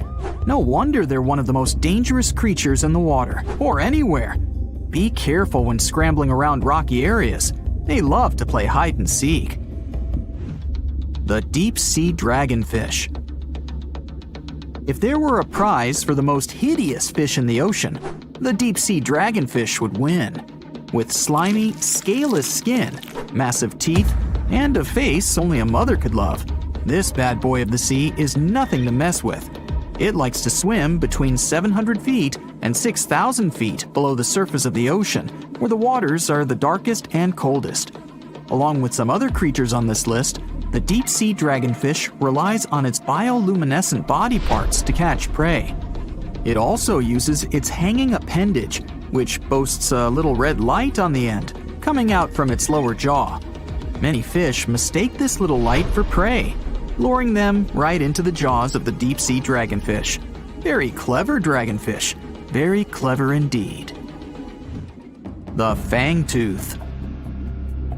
The Mariana Trench is an underwater trench with a depth of 35,000 feet, nearly 7 miles below the ocean's surface.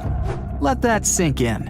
While scientists know the Mariana Trench exists, it's one of the least explored places on Earth. It's also the deepest area of Earth's oceans. And although many creatures down there probably haven't even been seen by humans yet, scientists have had the creepy pleasure of getting to know the fangtooth. The fangtooth fish shamelessly lives up to its name. Just look at that thing. The fangtooth is carnivorous and feeds on just about anything it can find that gets caught in its sharp-toothed mouth. These fish rely on their contact chemoreception to find prey. In other words, They can sense chemical residue that comes off of other living organisms in the deep sea. This is because they don't have any light-producing cells on their bodies, unlike many other deep-sea fish. On top of all that, it's pretty dark down there, so whatever crosses their path, they chomp on. While these guys look pretty scary, they're not a threat to humans. They only grow about 7 inches long. Even so, I wouldn't want to run into one of these things during a relaxing swim in the ocean. The Dunkleosteus.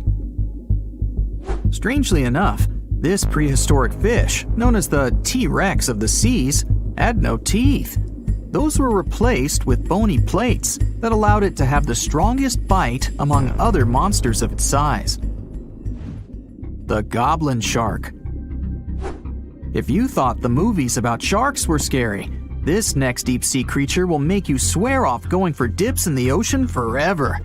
However, it lives 3,000 feet underwater, so you'll never likely see it face to face. The Goblin Shark looks like a cross between a shark and a creature from your worst nightmare. These sharks boast a protruding sword-like snout with a jaw that juts out to match. Unlike other sharks that have more of a gray hue, this creepy thing looks not so pretty and pink. Aside from their scary demeanor, what do scientists really know about the Goblin Shark? Well, not much, except that they can grow up to 18 feet in length. Looks like there's still a lot to learn about these guys, if you dare to. By the way, did you know that sharks don't sleep? Many species have to keep water moving over their gills to get oxygen, so they can't fall into a deep sleep like we do. That's why they stay half awake during rest. Typically, sharks don't even close their eyes. The Cookie Cutter Shark.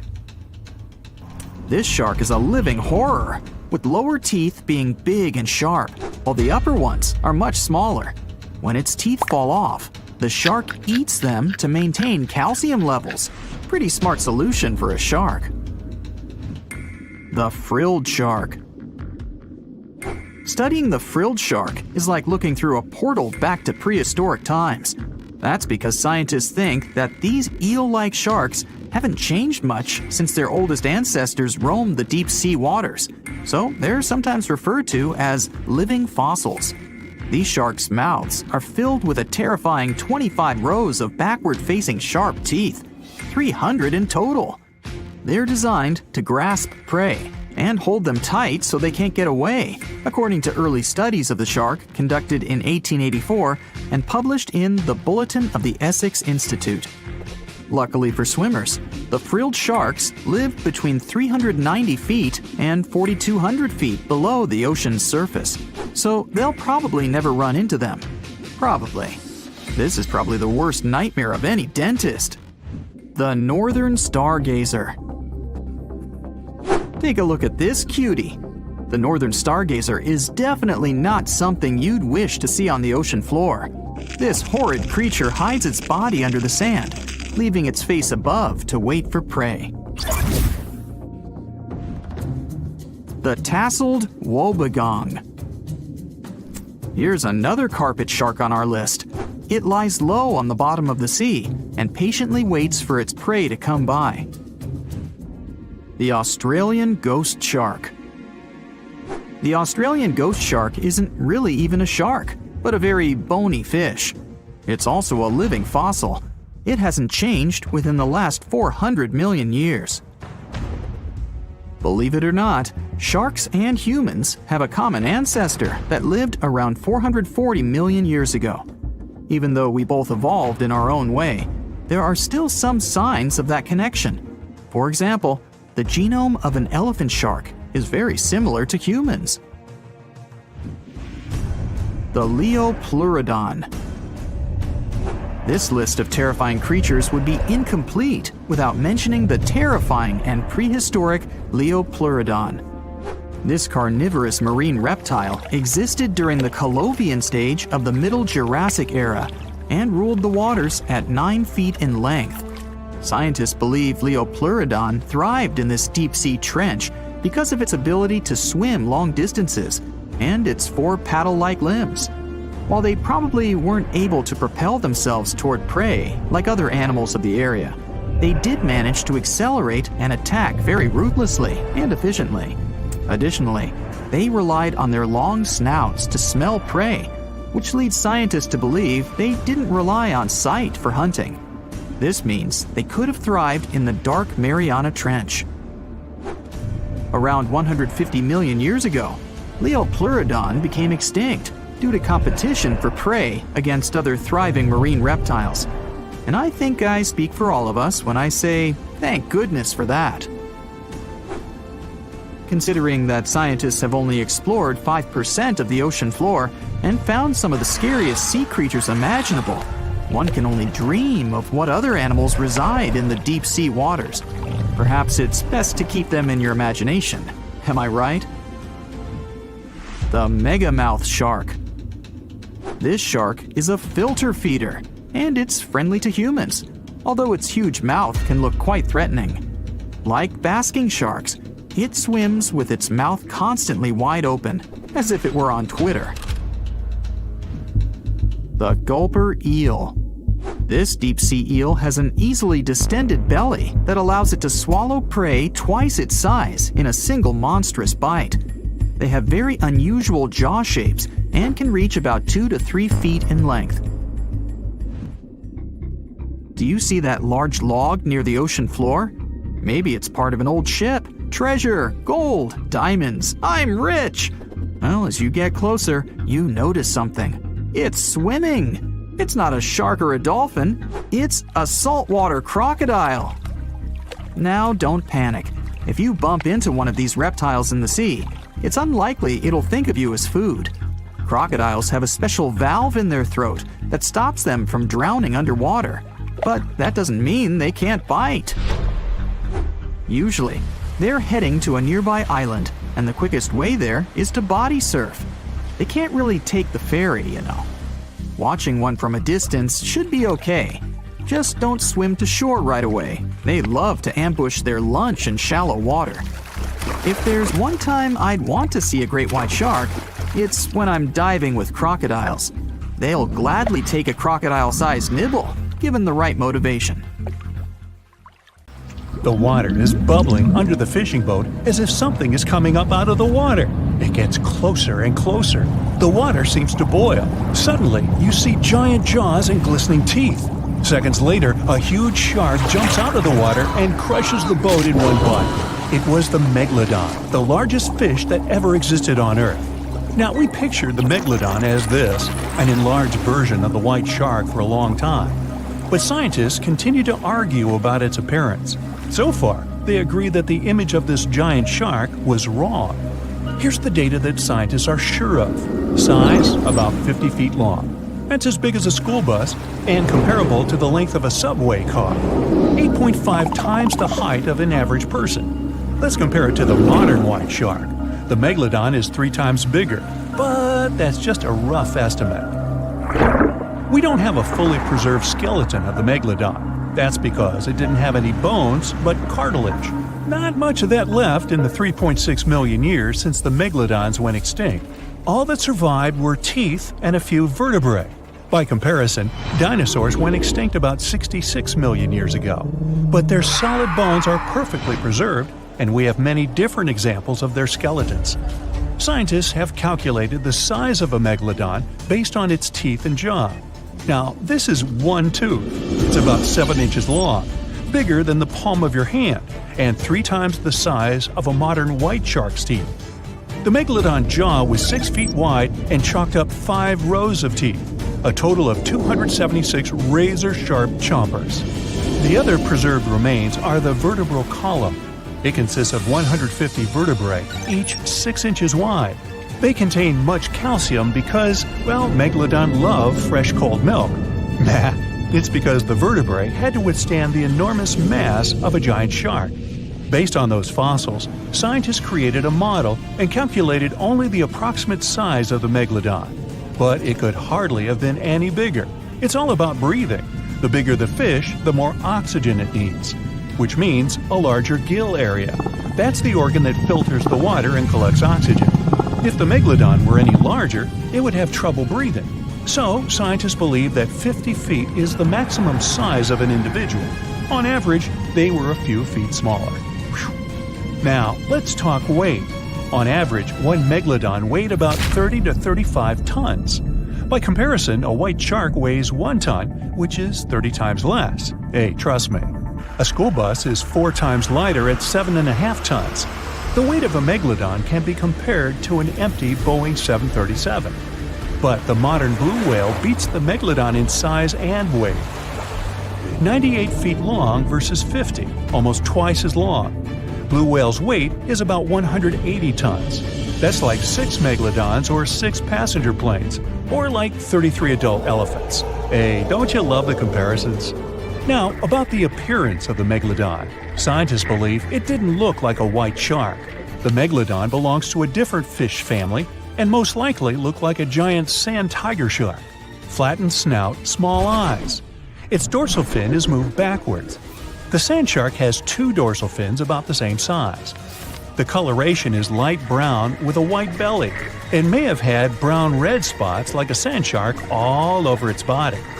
We used to think of the megalodon as something scary from the first finds of its fossils. That was back in the Renaissance era. People found some teeth in the rocks. At first, these teeth were thought to be the tongues of dragons or snakes. And here's the first drawing of what the owner of these teeth supposedly looked like. A massive snout with a scary nose and a bunch of razor-sharp teeth. We also have the evidence that megalodons were brutal hunters, kings of the food chain. The first combat tool in their arsenal was the battering ram. The megalodon was a slow swimmer, though. It could only accelerate up to 11 miles per hour. In comparison, the modern white shark can reach 35 miles per hour in a dash for its meal. The fastest human swimmer could only go 6 miles per hour.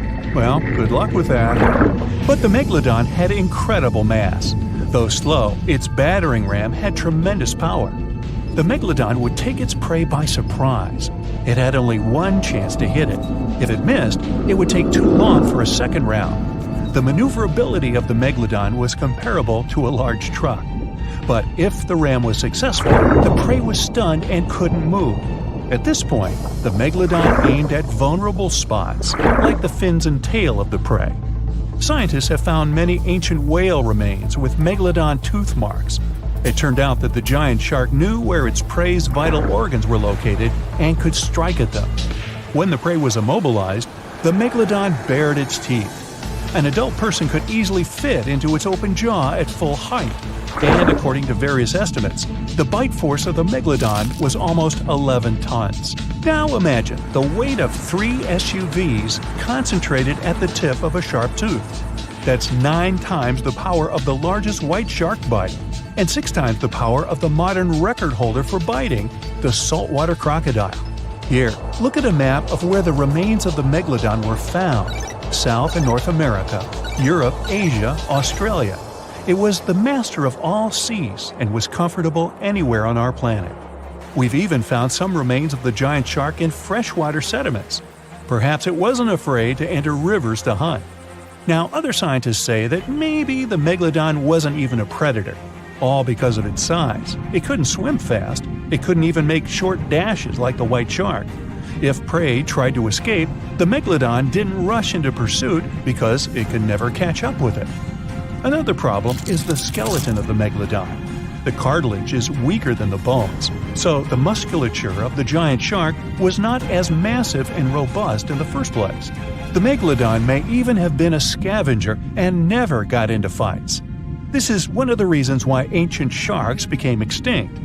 Megalodons like shallow, warm waters, with temperatures ranging from 53 degrees Fahrenheit. But over 3 million years ago, the climate turned colder. This deprived the megalodons of territories and plenty of food. The primitive whales that had been the main diet of the giant sharks began to disappear. Faster predators took the remnants of food. The megalodon started to starve. In evolution, a new player entered the field, the toothed whales, ancestors of the modern killer whales. They lived in packs and had bigger brains than the megalodon. So, over time, they started to compete with the megalodon. They took advantage of its clumsiness. A group of killer whales could easily win a competition against a giant shark. Many scientists believe this was the reason for the disappearance of the largest shark in the world. But there are theories that the megalodon is still alive and roaming the dark waters of our planet. Several Australian fishers have allegedly encountered a shark of incredible size, but no one can confirm these testimonies. Fans of this theory believe that giant sharks can hide in deep waters away from human eyes. In the Mariana Trench, for example, it's the deepest place on our planet. It's deeper than if you stuck Mount Everest in the water, and we've even found the teeth of a megalodon there. But science says that such a giant shark couldn't live in the Mariana Trench for many reasons. One, it's too cold. The megalodon was probably a cold-blooded fish, so it had to use the warmth of its environment to survive. But the water in the Mariana Trench is cold, about 40 degrees Fahrenheit. That's because the deeper down, the less sunlight gets in there. The second reason is pressure. Every 30 feet deep increases the pressure by 1 atmosphere. That is, at the depth of 100 feet, the water presses you 3 times harder than you would feel it at the surface. The weak muscles and cartilage of the megalodon wouldn't allow it to dive too deep into the Mariana Trench. And most importantly, food. The farther from the ocean surface, the fewer living organisms. Megalodons used to eat primitive whales, ranging from 10 to 20 feet. Small fish only inhabit the Mariana Trench. A megalodon would never be able to catch one. And, judging by its size, all the megalodon did was eat and then look for food again. Compare its weight to that of a human. The average human should get about 2,000 calories a day with an average weight of about 180 pounds. The megalodon weighed 470 times that and needed many more calories. So, even all the fish inhabiting the Mariana Trench could hardly feed a megalodon for even a few days. So, all these theories, of course, are not true. But still, it's just smart to be careful out there. Know what I mean?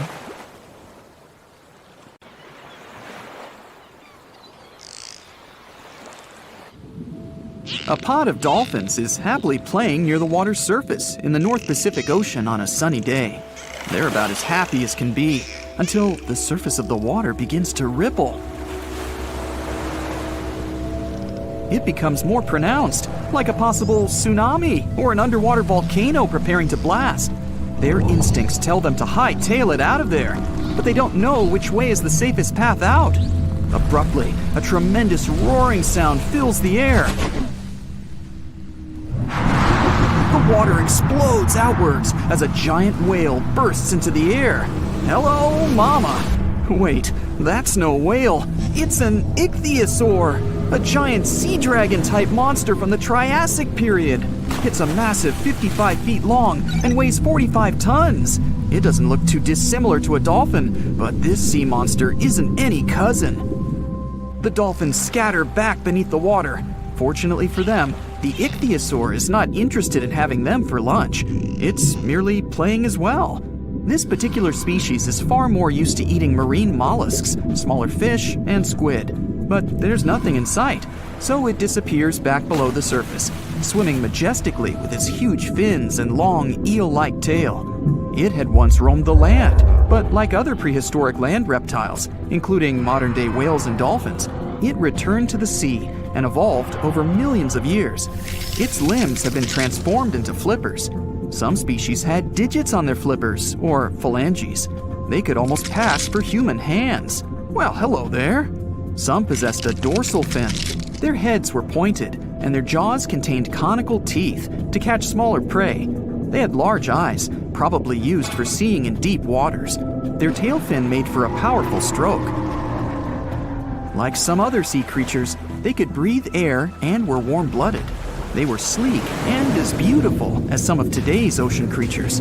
Unexpectedly, an underwater time vortex opens in front of it, sucking in everything in its path like an underwater black hole. The ichthyosaur disappears inside, flailing about, unable to control its journey back into the deep past.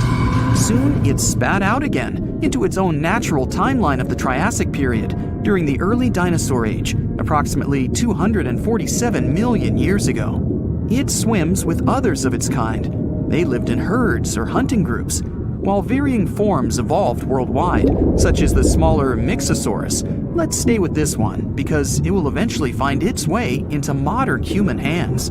In evolutionary terms, the ichthyosaurs lasted for a very long time, millions of years. There are many complex factors involved with how they became extinct, but in simplistic terms, environmental changes brought out declines in smaller food groups and more brutal predatory groups. Some fish had evolved as well and became too fast for the ichthyosaur. So we will leave our poor friend here, unable to find enough food and losing out to the tougher competition. It's hungry, tired, and weak. It simply drifts away with the currents, eventually finding itself resting on the ocean floor. Millions of years passed.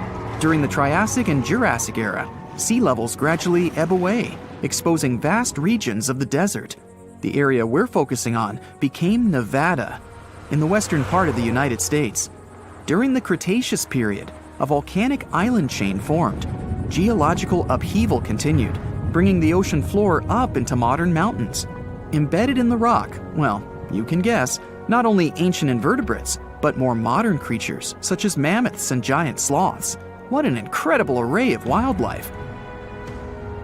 But we're not here for them today. Let's find out what happened to our friend. Jump forward in time again to 1998. The place, the Augusta Mountains of northwestern Nevada, or more specifically, a place called Fossil Hill. Protruding out of the rock were a few vertebrae. Researchers could tell whatever creature it belonged to, it was clearly enormous. It was so embedded in the rock and complex that the excavation took many years. In September of 2011, the excavators found more of the beast, the well-preserved skull, forelimbs, and chest region. It wasn't until 2015 that the now obviously giant ichthyosaur could be fully extracted. The surviving fossils were a skull the size of a fully grown man, a shoulder, and a flipper-like appendage. Even then, it took a helicopter to move it. The team named the new species Symbospondylus youngorum. Symbospondylus is a Greek word meaning spine. Let's call this one Ichthyosaur spiny from now on, because it should have a name by now. And let's face it, it's a lot easier to pronounce. Spiny was airlifted to the Natural History Museum in Los Angeles and further shipped to the University of Bonn in Germany. The study was undertaken by vertebrate paleontologist Martin Sander and his colleagues while collaborating with the University of Mainz. It was a unique and truly electrifying find, as the marine reptile was the largest animal ever discovered from this time. As far as we know, stated Martin Sandler, it was even the first giant creature ever to inhabit the Earth. You can think of Spiny as the underwater T-Rex of his time. He's also quite remarkable, as his type lived only 3 to 5 million years after a mass extinction event, known as the Great Dying.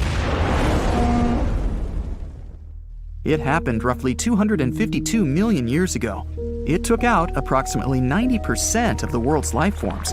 What caused it? The short version is elevated temperatures and increased acidification in the oceans. Once one part of the food chain extinguishes, it causes a domino effect, as you can imagine. Soon, there's little left to eat, and only the sturdiest can survive. The atmosphere also had high levels of carbon dioxide.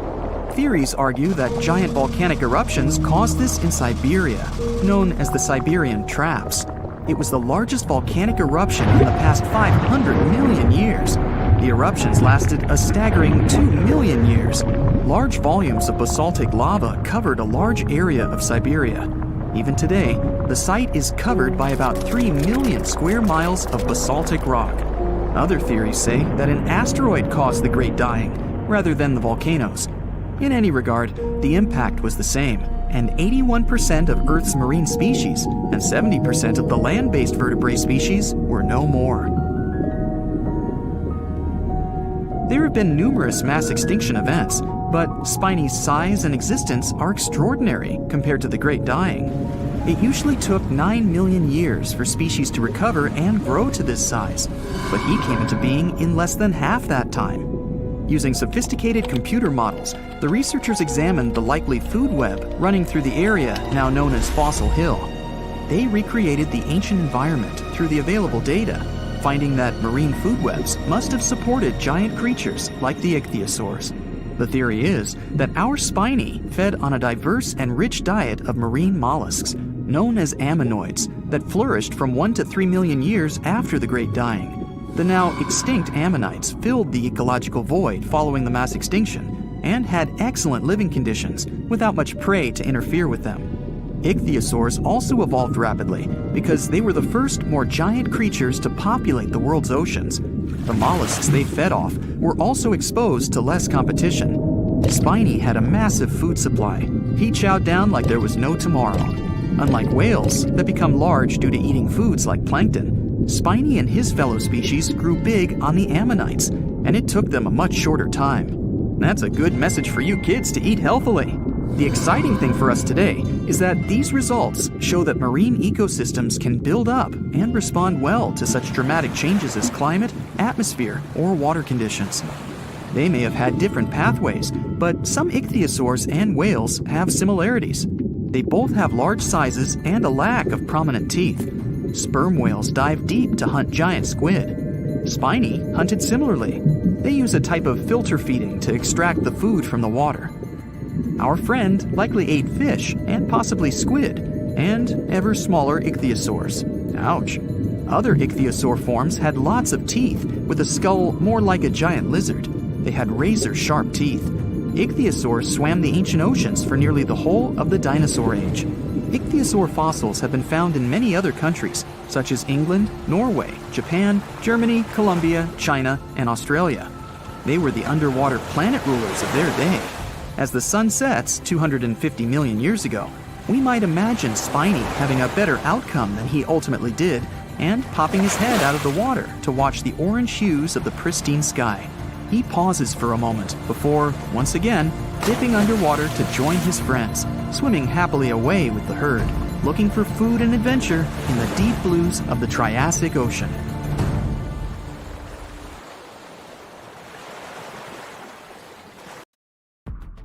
What's the scariest predator under the ocean? The crocodile? I don't think so. Loch Ness Monster? Please, it never existed. How about the Kronosaurus? Well, it is extinct, but you might be onto something. Let's take a look at what it'd be like if these creatures were still around today. First things first, what on earth was it? The Kronosaurus was a marine carnivore that lived in the cool, high-latitude Eromanga Sea. It covered vast areas of inland Australia between 90 and 120 million years ago, during the early Cretaceous period. Near-complete fossils of the creature were also found near Colombia, which is a country that has a noted connection to prehistoric reptiles and turtles. This fact makes it extremely possible that the monster I'm about to describe existed worldwide. You might have heard saurus and thought, oh, it's a dinosaur. But these were actually reptiles. They were the largest member of the Pleosauroidea family, referred to as plesiosaurs. Fossil evidence suggests they weighed over 20,000 pounds and were roughly 30 feet in length. Just to put that in perspective, the longest crocodile ever measured was a saltwater crocodile by the name of Lolong from the Philippines. It was 20 feet in length and weighed just under 2,500 pounds. And that's still 10 feet shorter and incredibly lighter than the average Kronosaurus, making the crocodile seem like nothing more than a glorified goldfish in comparison. Despite its terrifying length, the most physically daunting feature of the Kronosaurus was its head. Its skull was about 8 feet long, which was actually proportionally large given the size of its body length. Anything that was unfortunate enough to end up inside the Kronosaurus's mouth may have been given false hope. After all, the teeth of the beast weren't actually that sharp. On second thought, I take that back. I wouldn't feel confident around a toothless snake, let alone being inside the mouth of this monster. But it's true that the Kronosaurus's teeth weren't sharp, especially when compared to other carnivorous reptiles, such as crocodiles and alligators. The teeth of this prehistoric sea creature were instead conical. This means that they were cone-like in shape. Unfortunately, this lack of sharpness didn't make them less dangerous. The teeth were enormous and could be up to 12 inches long from the crown tips to the bottom of the roots. This obviously meant that the Kronosaurus had an extremely powerful bite. It was estimated to be up to 30,000 newtons, which is almost twice as powerful as the bite of a large saltwater crocodile. Because of the bluntness of their teeth, they weren't suited for twisting their prey once in their grasp, but the size and shape of the teeth made them perfect for simple open and shut biting. They would have had no problem crushing hard objects such as the toughest of shells any sea turtle could offer. Just like crocodiles, the Kronosaurus is believed to have had a short neck. This may have been an adaptation to allow the beast to successfully catch small evasive animals. Their body, in general, was fusiform and streamlined. This means it was narrowed at both ends and had very little resistance to the flow of water. The Kronosaurus was also equipped with 4 paddle-like limbs. The hind limbs were larger than the front ones. They could span approximately 7 feet in diameter. All in all, this set the Kronosaurus up to effortlessly propel itself through the waters and be an ultimate predator. Predator X, if you will? That's the name that was given to the fossil of a creature discovered near Svalbard, a Norwegian island group, in 2009. The fossil was identified as a 50-foot-long, 100,000-pound monster with a bite force of 33,000 pounds per square inch. This might be the highest bite force of any known animal. Although Predator X is yet to be classified as any specific type of animal, it was definitely a plesiosaur like the Kronosaurus. And even if it wasn't Predator X, the Kronosaurus was still most definitely a ferocious titan when it roamed Earth's oceans. The Kronosaurus actually got its name from the Greek mythological figure of Cronus, the father of Zeus. Cronus was viewed as a titan from a generation of super powerful beings. So what was it that the Kronosaurus, this terrifying monster, actually feasted on to satisfy its appetite? This creature was known to eat sea turtles, squid, and other larger marine reptiles of that time, such as elasmosaurids and ichthyosaurs. This suggests that if crocodiles existed in the realms of the Kronosaurus, they too might have turned into lunch for the beast. There's evidence from the fossil remains of the Kronosaurus that suggests that they also feasted on sharks, which I know is a disappointment to those of you who view that beast as the king of the ocean. Not when the Kronosaurus was around, my friend. In any case, grounding all kinds of food into small pieces to help digest them would have been difficult without small teeth. This explains the presence of rounded stones found in many of the remains of these sea creatures. Researchers believe these stones may have been swallowed to control buoyancy or to help process food. It's also entirely possible they were accidentally swallowed while feeding on other animals from the seafloor. As if the Kronosaurus even needed to be a meanie with its already existing power and size, there's also evidence to suggest that it indeed might have been. It turns out that after using all its impressive attributes to catch its dinner, the Kronosaurus first liked to play with its food, like a cat does with a mouse. I guess since the hunt was so easy for them, they needed to get their fun from somewhere else. Well, I think now you should have a good idea about these creatures. So let's ask ourselves what it would be like if they were still around today. And by the way, why aren't they? Well, the Kronosaurus was completely finished off by the same KT meteor that took out the dinosaurs 66 million years ago. But even before this catastrophic event, they were coming under increased pressure from an even bigger and more vicious family of carnivorous marine reptiles known as mosasaurs. You can't always be a top dog, I guess, or rather, top marine reptile. But what if this never happened, and they were still roaming Earth? Well, this might be obvious, but can you imagine what kind of impact that would have on sea tourism? Based on the impact that famous movies about sharks and killer whales had, what do you think the presence of a Kronosaurus in the ocean would do to beaches? The very creature that would eat sharks and whales for breakfast. Beaches would certainly become a great place to go for a quiet walk, because nobody else would even be there. And what about such activities as boating, surfing, and scuba diving?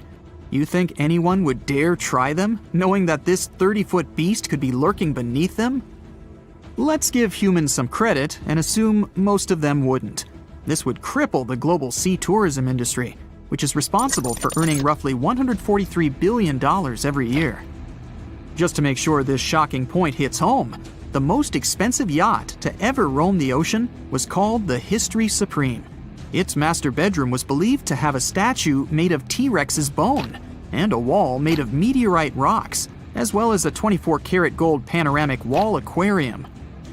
Anyway, this yacht was worth nearly $5 billion, meaning you could buy 38 of them with the money lost in potential damages to sea tourism caused by the Kronosaurus. I'm sure that the yacht's owner was happy the beast never made an appearance in their luxurious aquarium. So luxurious, in fact, that some people believe the History Supreme, reportedly owned by some business genius from Malaysia, never even existed. Rumor has it that it was simply an elaborate hoax fabricated by the supposed designer. Anyway, I don't think the trouble would just stop there. People could actually be in serious danger, regardless of being near the ocean or not. No, I'm not about to tell you that this thing would grow legs, adapt to living on land, and start picking us off one by one. At least, I hope not. I'm just going to point out the damage that the Kronosaurus would inflict through its devastating impact on sea trade. In America, ocean transit accounts for 76% of national trade. On top of this, more than 100 vital pharmaceutical products originate in the sea. I'll also state the obvious and point out that the ocean is a huge food source for us humans. The presence of the Kronosaurus could have a great impact on our relationship with the ocean, something we usually take for granted. It was the largest fish our Earth had ever seen, and its bite was strong enough to crush a car. The largest of its teeth found was the length of a remote control.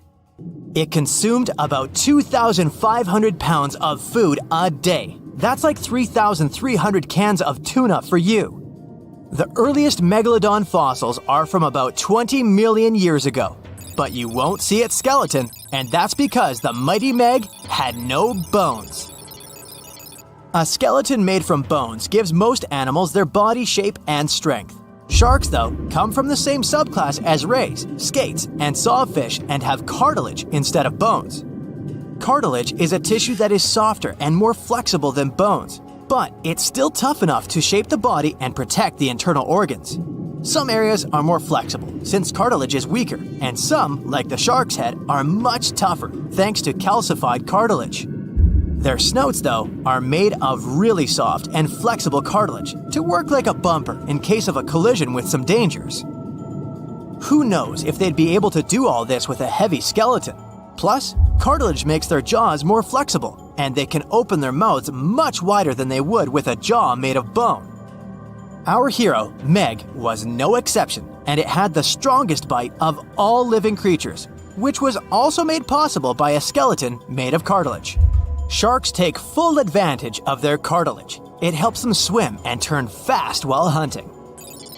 One drawback of this type of skeleton is that it was really tricky for scientists to establish the shape and size of Meg. Normally, they would do it using fossilized bone skeletons or their parts. With Meg, they had to guess based on the teeth they found and comparisons with living relatives. A more recent 3D computer model was based partially on scans of a preserved spine discovered in the 1860s. The model showed that Meg was bigger, faster, and even hungrier than scientists had previously thought. Looks like an average megalodon was 52 feet long. That's slightly bigger than the height of the Hollywood sign and weighed 10 times as heavy as an elephant. There were also much bigger creatures. Scientists still aren't sure how the megalodon got this size. The fact that there were bigger and smaller Megs probably has to do with a little something called Bergmann's rule. It says that the temperature of the surrounding environment affects the animal's body size because they either need to conserve or shed heat. The megalodons that reached cooler waters probably needed more body weight to make sure they survived in low temperatures. Those living in warmer waters had to be smaller to avoid burning up. If the researchers were correct in their calculations, it also means that Meg reached a cruising speed of over 3 miles per hour, which is much faster than other sharks. The still-living great white shark can cover a distance of nearly 7,000 miles without stopping, which is 9/10 as long as the diameter of Earth. It looks like the megalodon could have gone much further. Megalodons managed to survive on our planet for nearly 70 times longer than humans have. They were roaming the oceans for around 20 million years, and you could see them pretty much anywhere except near the poles. Scientists discovered the most northern fossils off the coast of Denmark and the most southern in New Zealand. The reason why there were no megalodon teeth found in Antarctica is most likely that these adapted to only warm tropical and subtropical waters. The younger ones liked to keep to the shores, while full-grown adults preferred coastal areas, but they could easily move into the open ocean as well. When our planet went through a period of global cooling and drying, and the seas began to freeze around 3.6 million years ago, there was less and less room for Meg to thrive. Much of their prey, like smaller whales, seals, and sea turtles, disappeared or relocated to waters that were too cold for our hero. And at the same time, the number of its natural competitors, like smaller predatory sharks, like the great white shark, and whales, increased. This shifting food chain dynamics could have been even more dangerous for the Meg than the cold ocean water. You're used to seeing them on the big screen as heartless monsters, but these huge sharks were actually loving and caring family guys. Scientists discovered several megalodon nursery areas in Florida, Maryland, Panama, and off the coast of Spain. It looks like they gave birth to their young in shallow water environments. Then, little Megs would stay there with adults protecting and raising them until they were ready to fight off predators. The mighty Meg had 276 teeth in 5 rows in its mouth. Similar to other sharks, it was fast in replacing its worn-out or lost teeth. With 4 or 5 rows of teeth in its mouth, it basically acted like a conveyor belt, able to grow back damaged or missing teeth. This means that an adult megalodon probably would have grown several thousand teeth throughout its lifetime.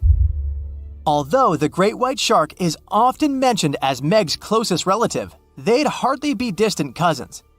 The ancestors of today's great white existed at the same time as the Meg, but they weren't best friends and even rivaled each other.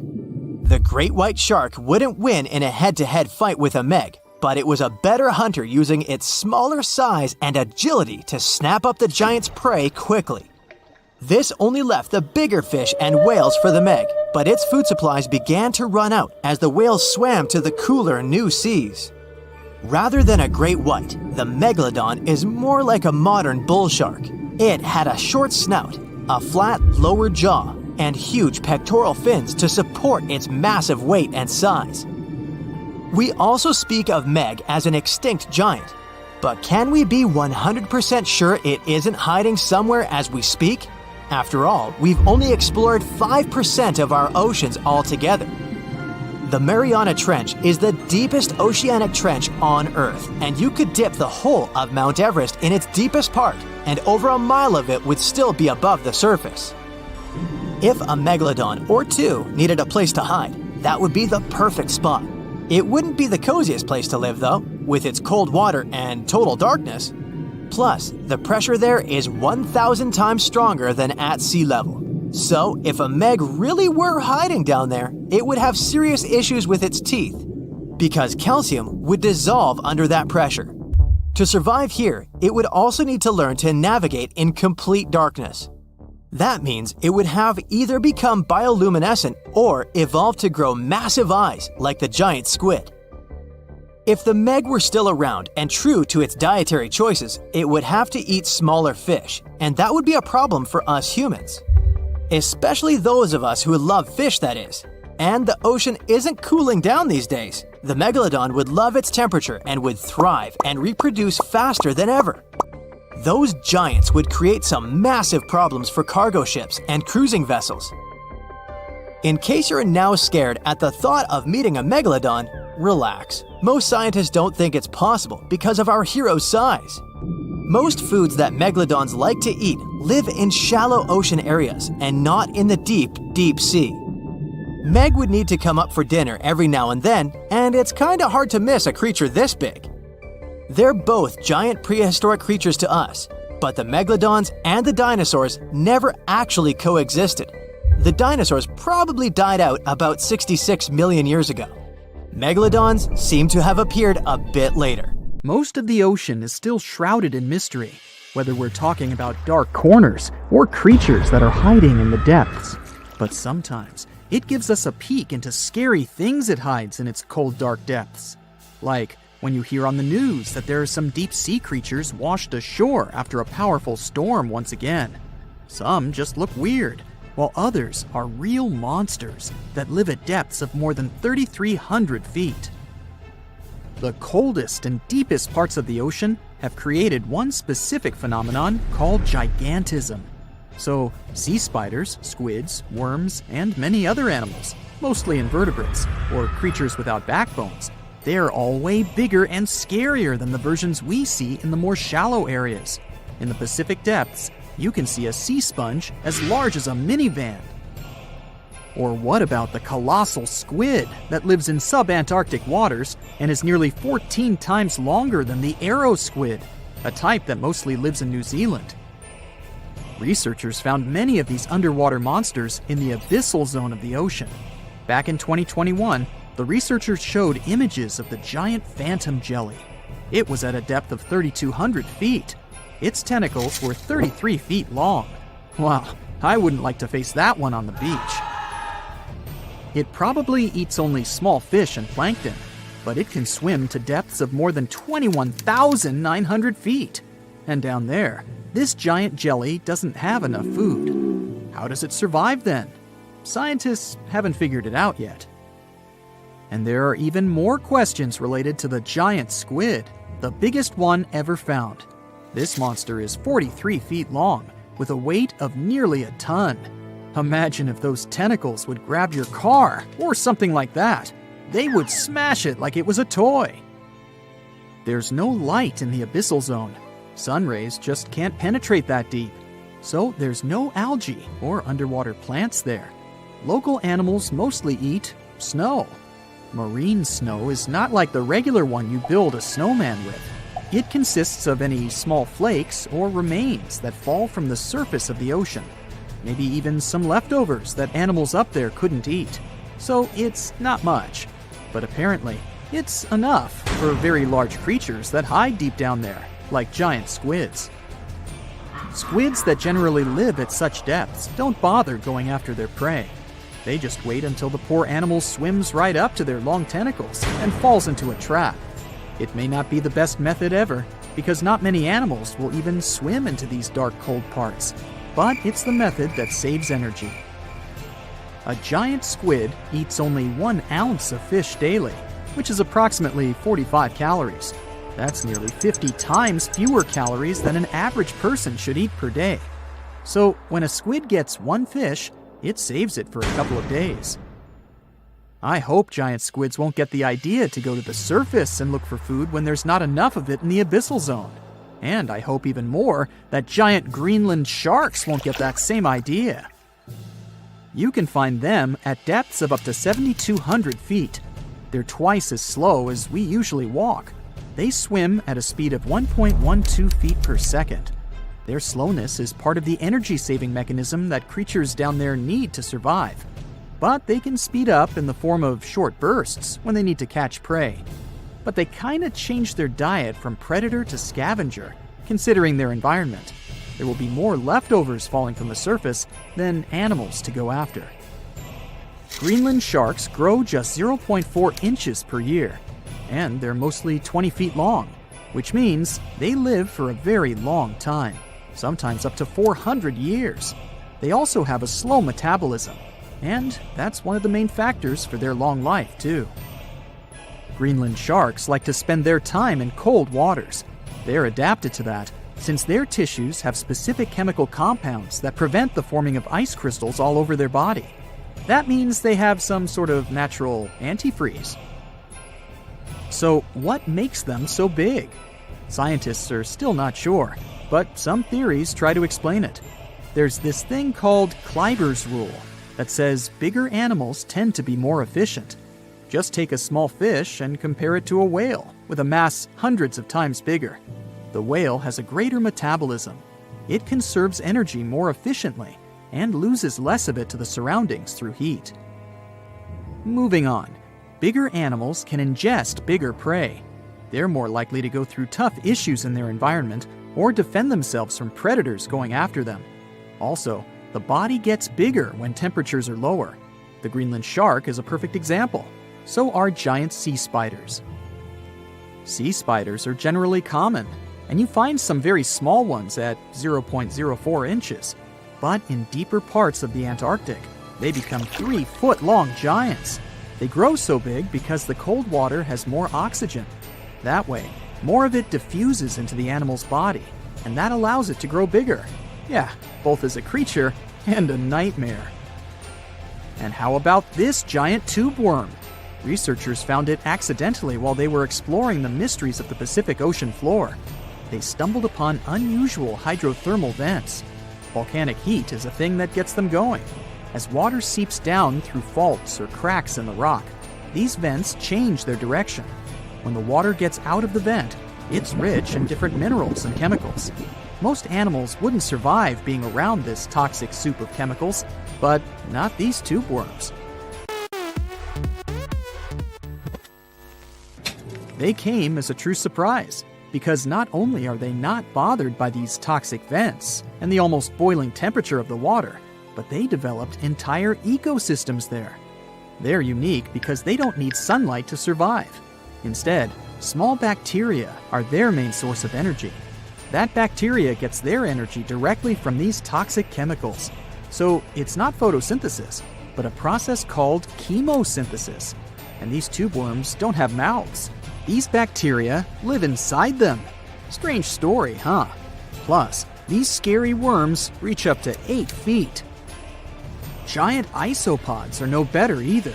They lurk at the depths of the ocean of 1,640 feet or more below, far away from the sunlight, looking like some monstrous wood lice. They spend most of their time on the seabed, hoping to find some food falling from higher levels of the ocean. Check out their small hooked claws at the ends of their legs. Isopods use them to remain more stable while moving around the ocean floor. Since there's no light, they have long antennae that help them feel their way around. These sensory antennas are about half the length of their body. Giant isopods have pretty big eyes compared to their body size, too.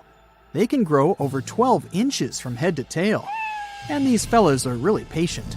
Remember how we said animals down there rarely get food? Sometimes they need to wait for years to get a proper meal. That's why their metabolism is amazingly slow. 5 years later. They can go for 5 years without eating anything. Imagine that. I get hungry just talking about this. In 2006, a biologist did research to compare the differences between the shallows and the deep sea regions. He realized the deep sea mirrors the island rule. First, isolated parts of land develop biodiversity you won't find anywhere else. Second, small-bodied life there grows much bigger when it's isolated, compared to life on large land masses. Resources are limited, but also competition and predators. And we don't know much about these deep-sea creatures. It's too expensive and too complicated to carry out such research, so we'll just wait for more raging storms to show us at least part of the monstrous world cold ocean depths hide. We are not talking about regular-sized squids like Squidward here. We're diving into the world of giants. Female giant squids can reach a size of approximately 39 to 43 feet, and for males, it's 33 feet. They're the ocean's shy celebrities. These creatures are very rare, and they're not the type to throw parties near the surface or hang out by the coast, where we humans usually love to go. So they're more into deep-sea life. They love to swim in the dark. They have a selective menu. They hunt for fish, tasty crustaceans, and even other squids. Yet, we can still say they're kinda picky eaters, with special beaks and a tongue-like thing called a radula. It's great for slicing through soft stuff, but not so great for chomping bones or shells. Compared to other squids, they have super-sized eyes. They help them spot stuff in the dark waters, even spotting massive shapes like sperm whales from a long way away. Imagine seeing this critter with arms as long as a school bus and eyes as large as a dinner plate. Giant squids are more likely to see humans as a potential threat. They see us as a threat, not as their next gourmet meal. So they'd rather swim away than tangle with us.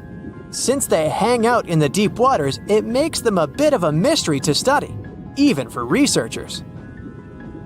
Scientists have managed to capture some of these giants after all. They studied them in special setups. No signs of wanting to pick a fight with us humans.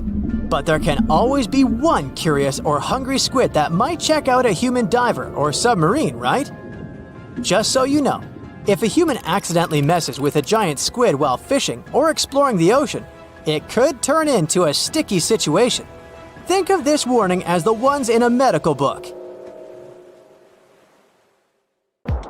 Wanna high-five a sea creature? Well, put your hand up for the Tasmanian red handfish. This fish doesn't swim like a fish. It walks. It uses its flipper-like hands to stroll around on the ocean floor. These bottom walkers are disturbed by swimmers and boats a lot. Some people even want to take them home as pets.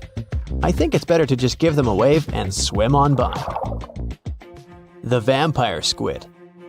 Its species name is Vampiroteuthis infernalis, which translates to vampire squid from hell.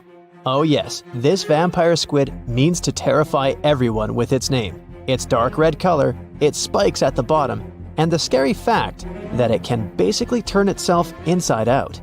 The vampire squid loves putting on a good show, but it's as harmless as a kitten is to humans. It's as if Dracula scared the pants off you, but he didn't have blood-sucking fangs. The vampire squid feeds on food particles from plants and animal matter floating near the ocean's surface. Since they're not predators, they need good defensive strategies, and their vampiric look is designed to ward off large creatures who want to eat them. Turning themselves inside out is a defensive mechanism since the spiky areas in the inner skin are more intimidating. They also shoot out a substance that does not have color, but is packed with bioluminescent particles to distract predators. The vaquita. Going out on a boat off the coast of Mexico sounds like the perfect vacation. The sun, the blue water, the most endangered sea creature. Wait, what? The vaquita isn't dangerous, but don't expect it to stick around to say hello or sign any autographs. It's incredibly shy. This little cow, that's what it means in Spanish, is one tiny sea mammal. With those black markings around its eyes, it looks more like a sea panda to me. Seeing one should make you feel very special. They're on the brink of extinction, mostly because they got caught by accident in fishing nets. It's estimated that there's only 10 left in the wild. The blue dragon. This little creature looks like something out of a kid's fantasy movie. It's called the blue glaucus, casually referred to as the blue dragon or blue angel. It can be found in many places, the Atlantic, Pacific, and Indian Oceans. It's kind of a mollusk and it only grows to be about an inch long. What you think is the back is actually the mollusk's bright underbelly. It regularly floats on its back so that its blue colors help it camouflage with the water's waves. The blue dragon isn't just pretty, it's also smart. It usually feasts on Portuguese man-o'-wars, also known as Physalia physalis. The blue dragon stores their stinging cells for later use, in essence, stealing their defensive mechanisms. When the blue dragon is threatened, it releases those stinging cells it stored, directing them at an enemy to sting them with more power than the Portuguese man-o'-war would have been capable of. As they can store a huge amount of stinging cells, they can be a threat to humans. So, if you find one, don't pick it up. It's best to admire it from a distance. The barrel-eye fish. If you ever wanted to have Superman's X-ray vision, looking at the barrel-eye fish will make you feel like you gained that superpower at some point in your life without even realizing it. The barrel eye has a transparent head, so you can see how their eyes and brain look inside. This magnificent creature lives in the deep sea. This is the lowest level of the ocean, where strange creatures roam in near-freezing temperatures and constant darkness. They're exposed to water's pressure that's almost 1,000 times that of the surface. If the idea of the deep sea sends a shiver down your spine, stay tuned to learn about another of its creatures later on. The barrel-eye fish can be found in the Atlantic, Pacific, and Indian Oceans. You might be wondering, why oh why would a fish have a see-through head? And that would be a fair question. Since the species was discovered in 1939, it was believed that the fish's eyes were set to see straight ahead and couldn't move. So it was assumed that they had tunnel vision. Scientists Bruce Robinson and Kim Reisenbichler from the Monterey Bay Aquarium Research Institute recently discovered that the fish can move its eyes vertically to see through the top of its translucent head, thus noticing if there are predators or prey nearby. The transparent head also allows more light to enter so they can detect prey better. It's believed that the barrel-eye fish eats jellyfish and small fish species. If you dive in the ocean at night, you might be lucky enough to see how orange ball corallomorph blooms in the dark. But make sure to be quick because as soon as you turn on your flashlight to take a good look, it will retract its tubes back into itself. The megalodon. The whale shark isn't the biggest shark known to humans. If the entire shark species were a kingdom, the prehistoric megalodon would be the ruler of the sea. Megalodon roamed the ocean a long time ago. About 15.9 to 2.6 million years back between the early Miocene and late Pliocene eras. While they've long been extinct, people are still amazed to learn about these gigantic sea beasts. Megalodon could reach anywhere between 45 feet to 60 feet in length with jaws more than 6 feet wide. A fossil of a tooth that once belonged to a megalodon measured at 7 inches. Needless to say, I'm pretty stoked that these guys have long been extinct. But there's still some adventurers out there hoping to meet this monster one day. The Dumbo octopus. This adorable creature, or creepy creature, or however you want to see it, is officially called Grimpoteuthis. More casually, it's referred to as the Dumbo octopus, named after the Disney character. Though Dumbo, the elephant, not the octopus, was teased for his big ears, it's highly unlikely that this adorable octopus gets teased by its water neighbors. They are the deepest living octopuses living in the deep sea, and you know how scary that place is. They're only about 8 inches tall and spend their days hovering just above the seafloor eating snails, worms, and other food they find in the current or near ocean vents. There are nearly 17 species of Dumbo octopus, and they all have differences in height, color, and body parts. If you can't get enough strange animals, you'll be glad to learn that the deep sea has barely been explored by humans. So keep an eye out. There are bound to be more fascinating animals discovered in the deep in the future. The sea angel.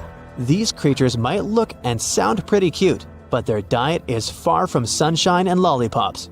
Their favorite food are sea butterflies. They lay mucus traps for them and wait in ambush. The squat anemone shrimp. This shrimp is tiny, only 0.5 inches. It's also known as a dancer shrimp because of its peculiar behavior.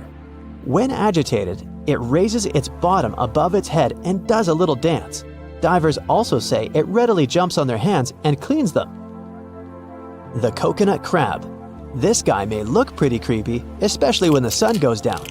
Mature coconut crabs are around 3 feet in length. Their preferred foods are coconuts, but they can also hunt down lizards and even large birds. The slender snipe eel. Slender snipe eel is a slim and long creature that's still a mystery for marine scientists. It's 4 feet long and it has at least 750 bones in its spine, which is much more than any other animal in the world. The sea pen. Sea pen is 7 feet long and it has a lot of varieties, but most of them look indeed like a pen or a quill. The similarity is even more striking when the animal has a water-filled bulb that anchors it to the floor. The Persian carpet flatworm. This creature looks indeed like a carpet, despite being very small by comparison. It's only 4 inches long, able to become both male and female. It doesn't really mate with other flatworms. Rather, it fights them for the right to bear posterity. The flamingo-tongued sea snails. Tourists love these extraordinary snails for their pretty colors, thinking it's a shell, but in fact, the shell is quite dull and hidden underneath colorful soft tissues. They eat softer, toxic parts of corals and store their toxins to protect themselves. In the past 30 years, scientists have made an incredible discovery of a new creature living deep beneath the surface of the ocean, and the name of the creature is the harp sponge. Now, if you're wondering why it took so long to come across this animal, then I might have the answer. These creatures typically hang out at a depth of roughly 11,100 feet beneath the ocean's waves. This sponge species was first discovered off the coast of California thanks to a robot that was sturdy enough to explore those crazy depths the ocean has to offer. This is no doubt an area of the planet where even the most benign-looking creatures can be potentially dangerous. But even scientists were surprised to find that this creature was more than just a sponge. Now, this might seem obvious, but the harp sponge got its name because its basic structure, referred to as a vein, is the same shape as a harp. Each vein is made up of a horizontal branch supporting several parallel vertical branches. But don't let the harp sponge's fanciful and amusing appearance or its non-intimidating name fool you. Yeah, the harp sponge is very much a deep-sea hunter. It has a unique ability to capture and envelop small animals using its rhizoids, short, thin fibers. With their help, the harp sponge clings on to the soft, muddy bottom and catches tiny creatures that get swept into its branches by deep-sea currents. Uh-oh. Other sponge creatures often feed by pulling bacteria and bits of organic matter from the seawater and filtering them through their bodies. But not our harp sponge.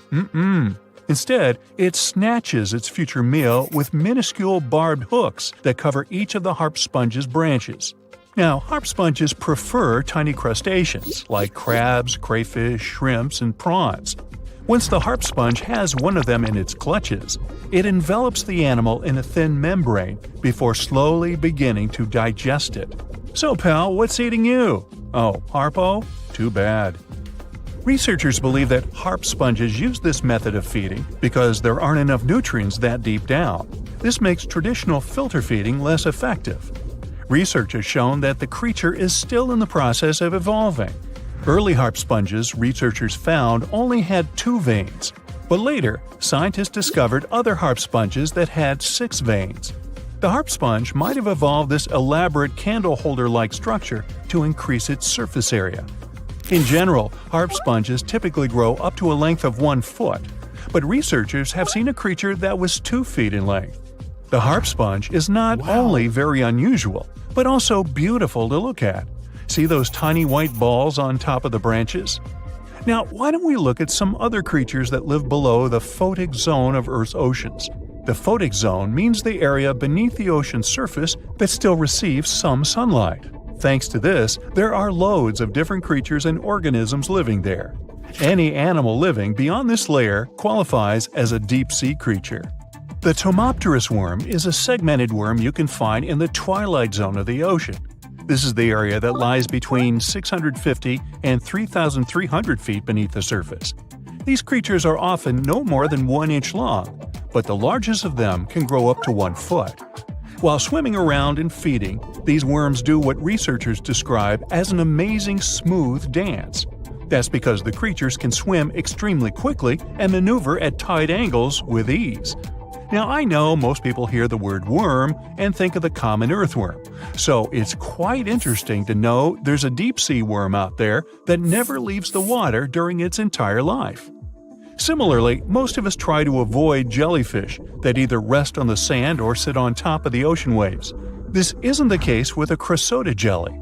That's a deep-sea creature too. This beautiful jellyfish is mostly ruby red, bright orange, or electric purple. That's what helped researchers realize they had found a new species of jellyfish. The creature grows to a maximum size of 1 inch across. It has tentacles that stretch out in every direction. Now, if you come close to this jellyfish, it'll pull all these tentacles in toward its body before rapidly swimming away to avoid danger. Yes, you are dangerous. The chrysota jelly is extremely rare. You won't see it very often. You might need to borrow that deep-sea diving robot I mentioned earlier. While worms and jellyfish might seem quite harmless, this isn't the case with the Pacific viperfish. Ooh. This creature is equipped with a noticeably big mouth, like me, and the needle-like teeth inside are key to its hunting strategy.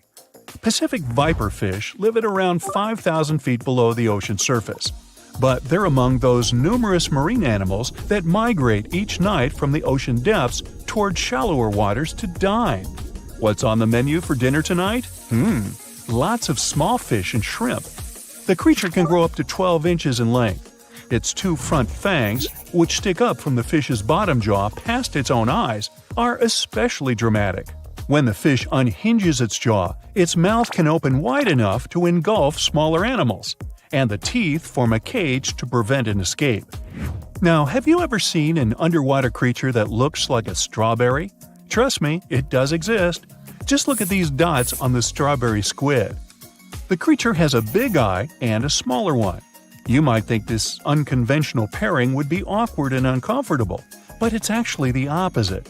The big left eye looks upward. It spots shadows cast by other animals in the dimly lit waters above.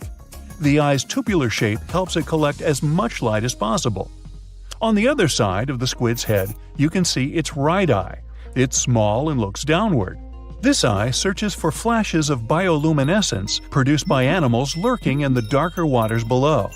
Now, bioluminescence means the production and emission of light by living organisms. By the way, the squid has a nickname. And no, it's not Squiggy, although that's a great one. It's known as the cockeyed squid. This is simply due to the remarkable difference in size between its two eyes.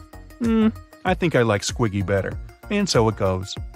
Since light doesn't reach the deep sea, the strawberry squid's body actually looks black.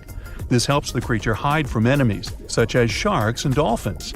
In general, the strawberry squid grows to a length of 5 inches.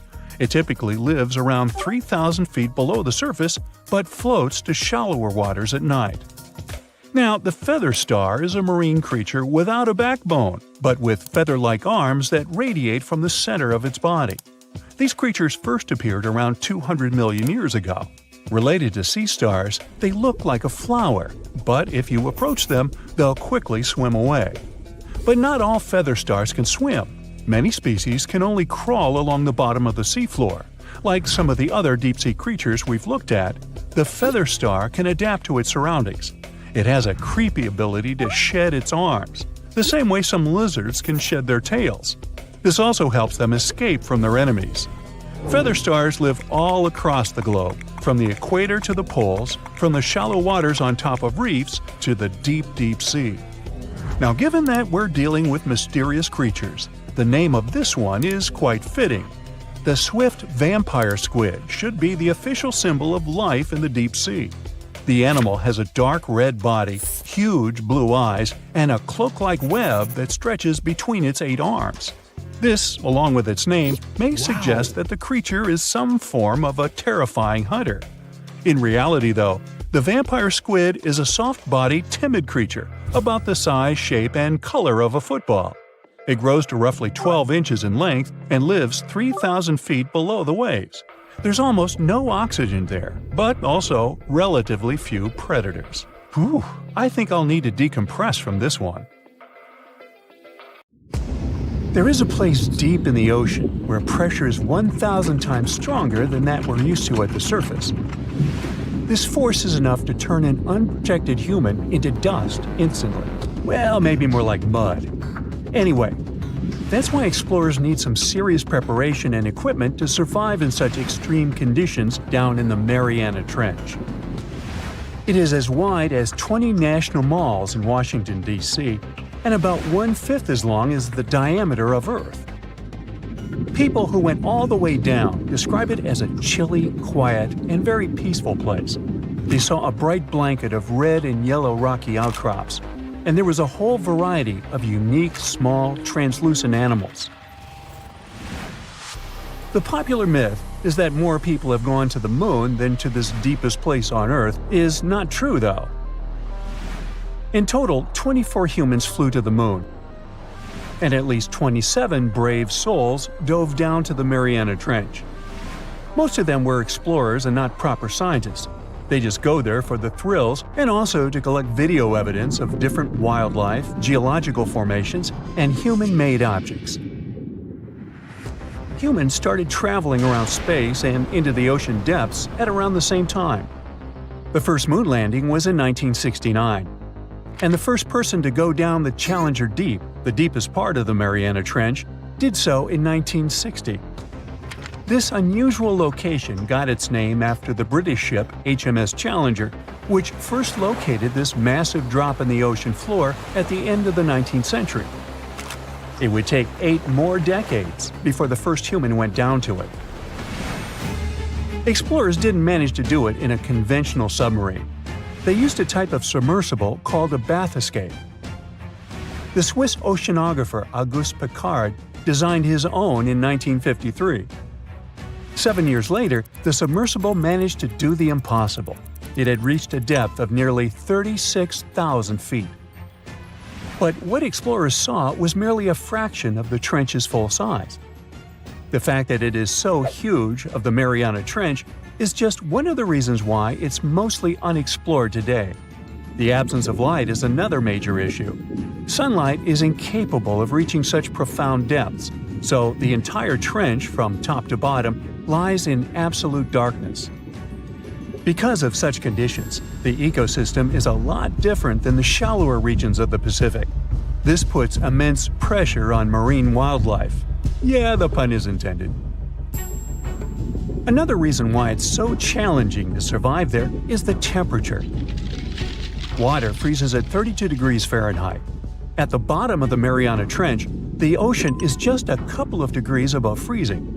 One of the factors that hasn't let this area turn into a giant icicle is the fact that salt water has a slightly lower freezing point. The other reason is geothermal energy that warms the ground at the bottom of these just enough for it not to freeze. That's why submersibles need to have proper insulation to navigate these icy conditions. When they reach the bottom, researchers find out that this desolate and harsh climate is home to several animal species. They encountered arrow-toothed eels, snailfish, and spoonworms at various depths. There were even strange-looking translucent sea cucumbers and shrimp-like amphipods. The biggest surprise was microbial mats thriving on methane and hydrogen from the mud. Among the species, the Mariana snailfish looks like a master of the environment that can go farther and deeper into the trench to feed on prey than its competitors. Despite its seemingly fragile appearance, the snailfish has adapted to withstand extreme pressures, a superpower it wouldn't be able to survive without. The exotic life forms that live deep down aren't normal-sized, since deep-sea gigantism makes them grow significantly larger than their counterparts in other ecosystems. One example is the giant tube worm, which can be 6 feet long. Science has a hard time explaining the exact cause of this form of gigantism. Thermal vents are just one of the possible explanations. All of these factors might help explain the huge time gap in researching the Mariana Trench. The first successful dive after the 1960 expedition came only in 2012. That's when the famous Canadian film director James Cameron went down in the Deep-Sea Challenger. Because few scientists have gone that deep before or after Cameron, there is no map of the deepest point on our planet. We know very little about the oceans that cover 2/3 of the Earth's surface. Researchers have mapped out only 5% of them so far. Science still has a lot to discover in the Mariana Trench and other unexplored places on our planet.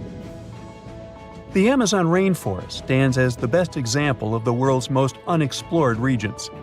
The list of reasons why this part of South America is unknown starts with its wildlife. Jaguars, anacondas, piranhas, black caimans, and Brazilian wandering spiders are just some of the creatures that pose a risk for researchers. Relentless year-round rainfall induces heavy flooding. Add to all this some treacherous river currents, and you can see why scientists have mapped such a small percentage of the Amazon to date. In just one region of Brazil, near Peru, there are at least 14 tribes that have never had contact with the outside world. The national authorities intend to keep it that way. Isolation of these indigenous people is the best way to protect their future. The same goes for a remote island in the Indian Ocean. After the tragic tsunami of 2004, helicopters flew over North Sentinel Island to make sure its inhabitants were alive and well. Meanwhile, the Sentinelese weren't thrilled. They took up bows and arrows to drive away the unwanted visitors. This tribe is one of the last uncontacted tribes on Earth. Although anthropologists and filmmakers visited the island in the late 1960s, we still don't know much about its indigenous population. It sits a long way off any shipping lanes in the Bay of Bengal. North Sentinel has no natural harbor, and it's surrounded by a shallow reef. This makes access to the island possible only by boat. The Indian officials who lay claim to the island have prohibited outsiders from visiting the island for safety reasons. The estimates on how many people inhabit the island vary significantly, from as few as 15 to as many as 500. The island is not tiny. It's about 5 times as big as London's Heathrow Airport.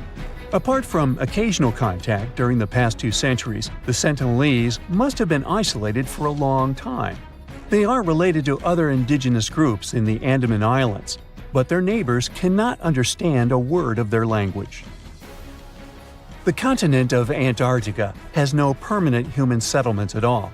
The only people who periodically live there are international scientists. This vast expanse of ice and snow, roughly the size of the United States and Mexico combined, still has many regions where humans haven't set foot. Satellite imagery and photos that NASA's aircraft made from the air have mapped out the entire continent. So we know where to go, but it's not that easy. The reason for this are all the adjectives that go with Antarctica. It is the coldest, windiest, driest, and brightest of the 7 continents. This makes it virtually unlivable. More than 99% of its surface is covered with a permanent sheet of ice. Its thickness ranges from 1 mile to as many as 3 miles in some places. That's half the height of Mount Everest. Now, the Himalayan range contains the world's tallest unclimbed mountain. It is also the tallest mountain in Bhutan. In the local language, the mountain's name translates as White Peak of the 3 spiritual brothers. Out of respect for the spiritual beliefs of the local population, national authorities restricted and then completely banned mountaineering at the beginning of the 21st century. To this day, there is no evidence that any climber has ever managed